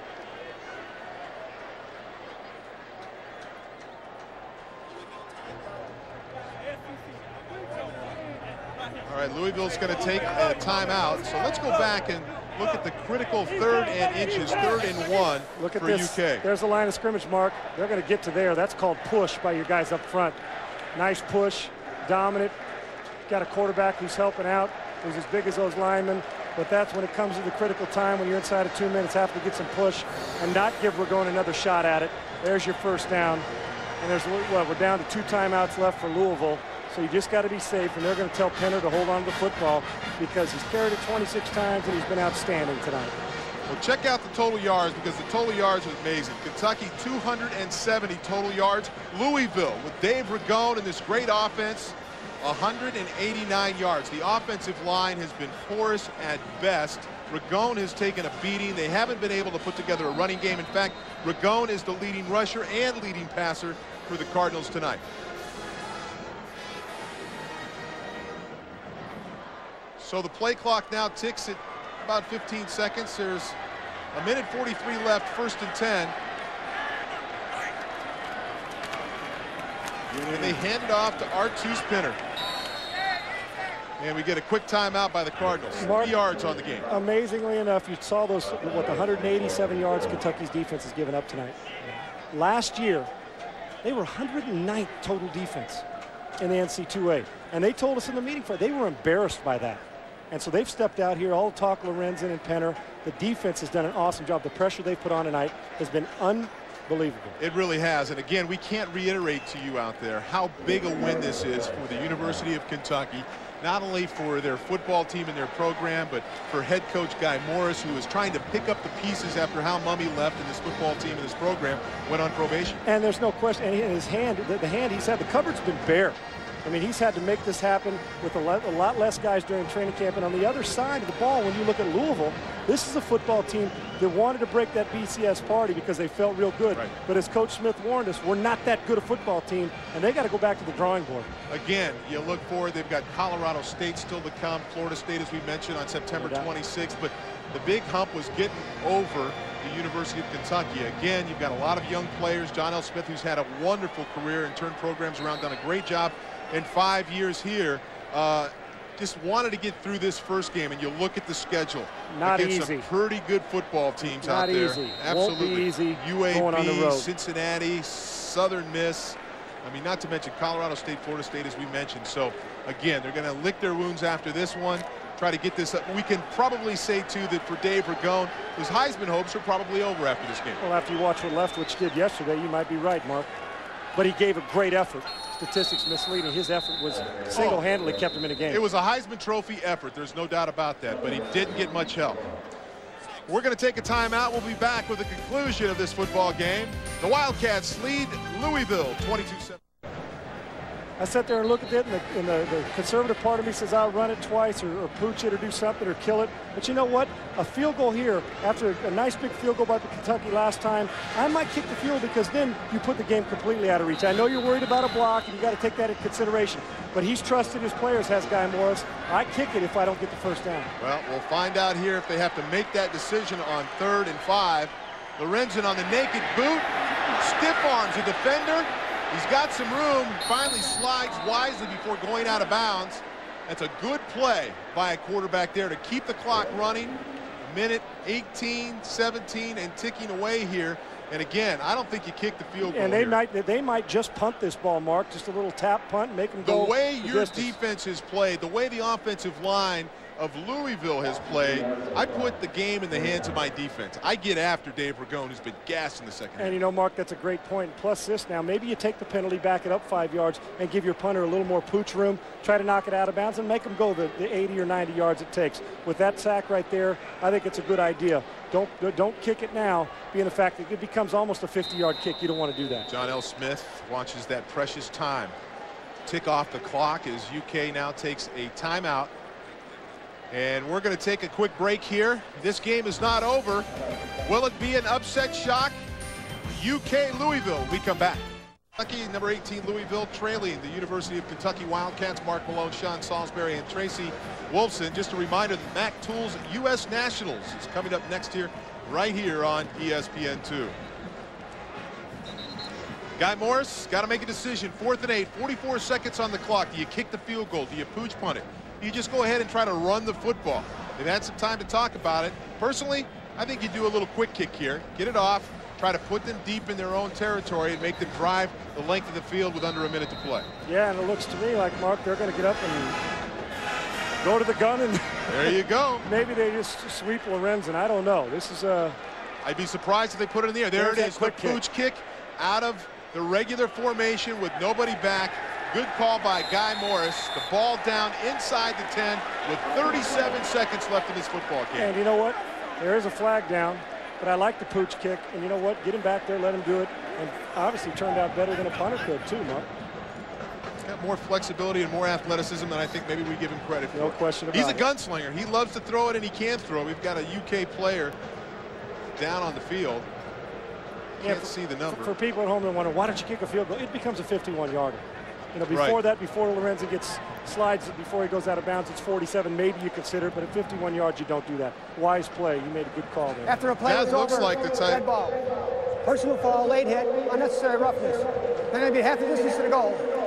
First down. Frustration. So that's Chase Hart, the tight end number 11, who is up and moving around, but has a little sign for Louisville. And here it is right here. The penalty, as they watch the ball.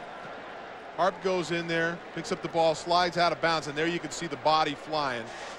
And again, that's just losing your composure, upset. This is a shocking loss, or what looks to be a shocking loss for Louisville. And that was fans. Cheap. Oh, that's absolutely. Line, cheap. Absolutely. But the bottom line is they take over on downs at about the 3-yard line. 37 seconds left. I'll tell you what, if Dave Ragone can drive the length of the field, this guy deserves to be the Heisman Trophy winner. At least after week 1, huh?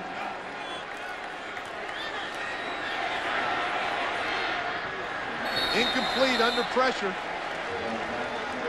31 seconds remaining. No timeouts remaining for John L. Smith and the Cardinals.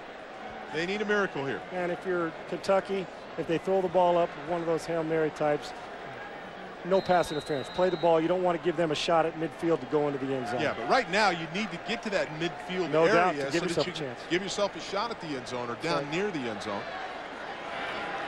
Shotgun formation. Ragone in the end zone, 3 wides to the left. Again, under pressure, hit in the end zone, somehow escapes. Still on his feet and makes his way out to the 9-yard line. But again, no timeouts. Clock is running. 18, 17. This is all but over for Louisville. Give that guy some kind of medal. I'll tell you what. Trying to stop the clock. This game is over. 3, 2, They do get the snap off. Wait a second, we've got a whistle. I thought there was still a second on the clock when I saw the flag come in. I believe the officials were concerned about Ragone and whether or not he was a target. He seemed hurt. But he's been a target all night. He sure has, Mark. There will be no early wake-up call for him in the morning. 0 completions in his last 8 attempts.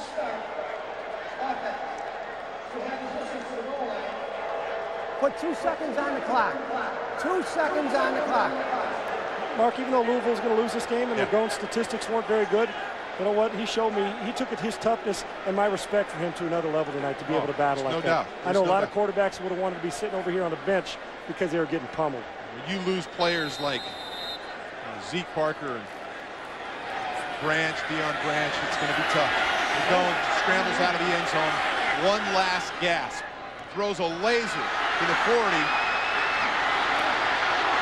Across midfield, and wait a second, it's not over. A lateral from Damian Dorsey, and finally, the tackle is made inside the 40 at about the 38, but it's over. Dave Ragone, a last gasp effort, and the Wildcat fans, the few that are here that made their way from Lexington, enjoy the upset here at Papa John Stadium. And everybody thought we were going to have 1,000 yards offense, Mark.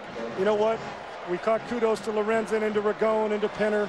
The defense of Kentucky was as good as you'll see on any given Saturday or Sunday throughout this football season.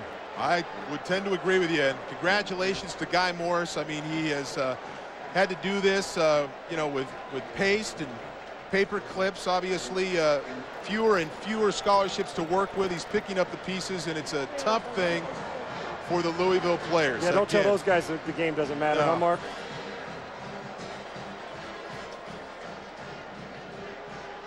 Well, that's going to do it. Kentucky wins 22-17. Good night from Louisville. For Sean Salisbury and Tracy Wolfson, I'm Mark Malone.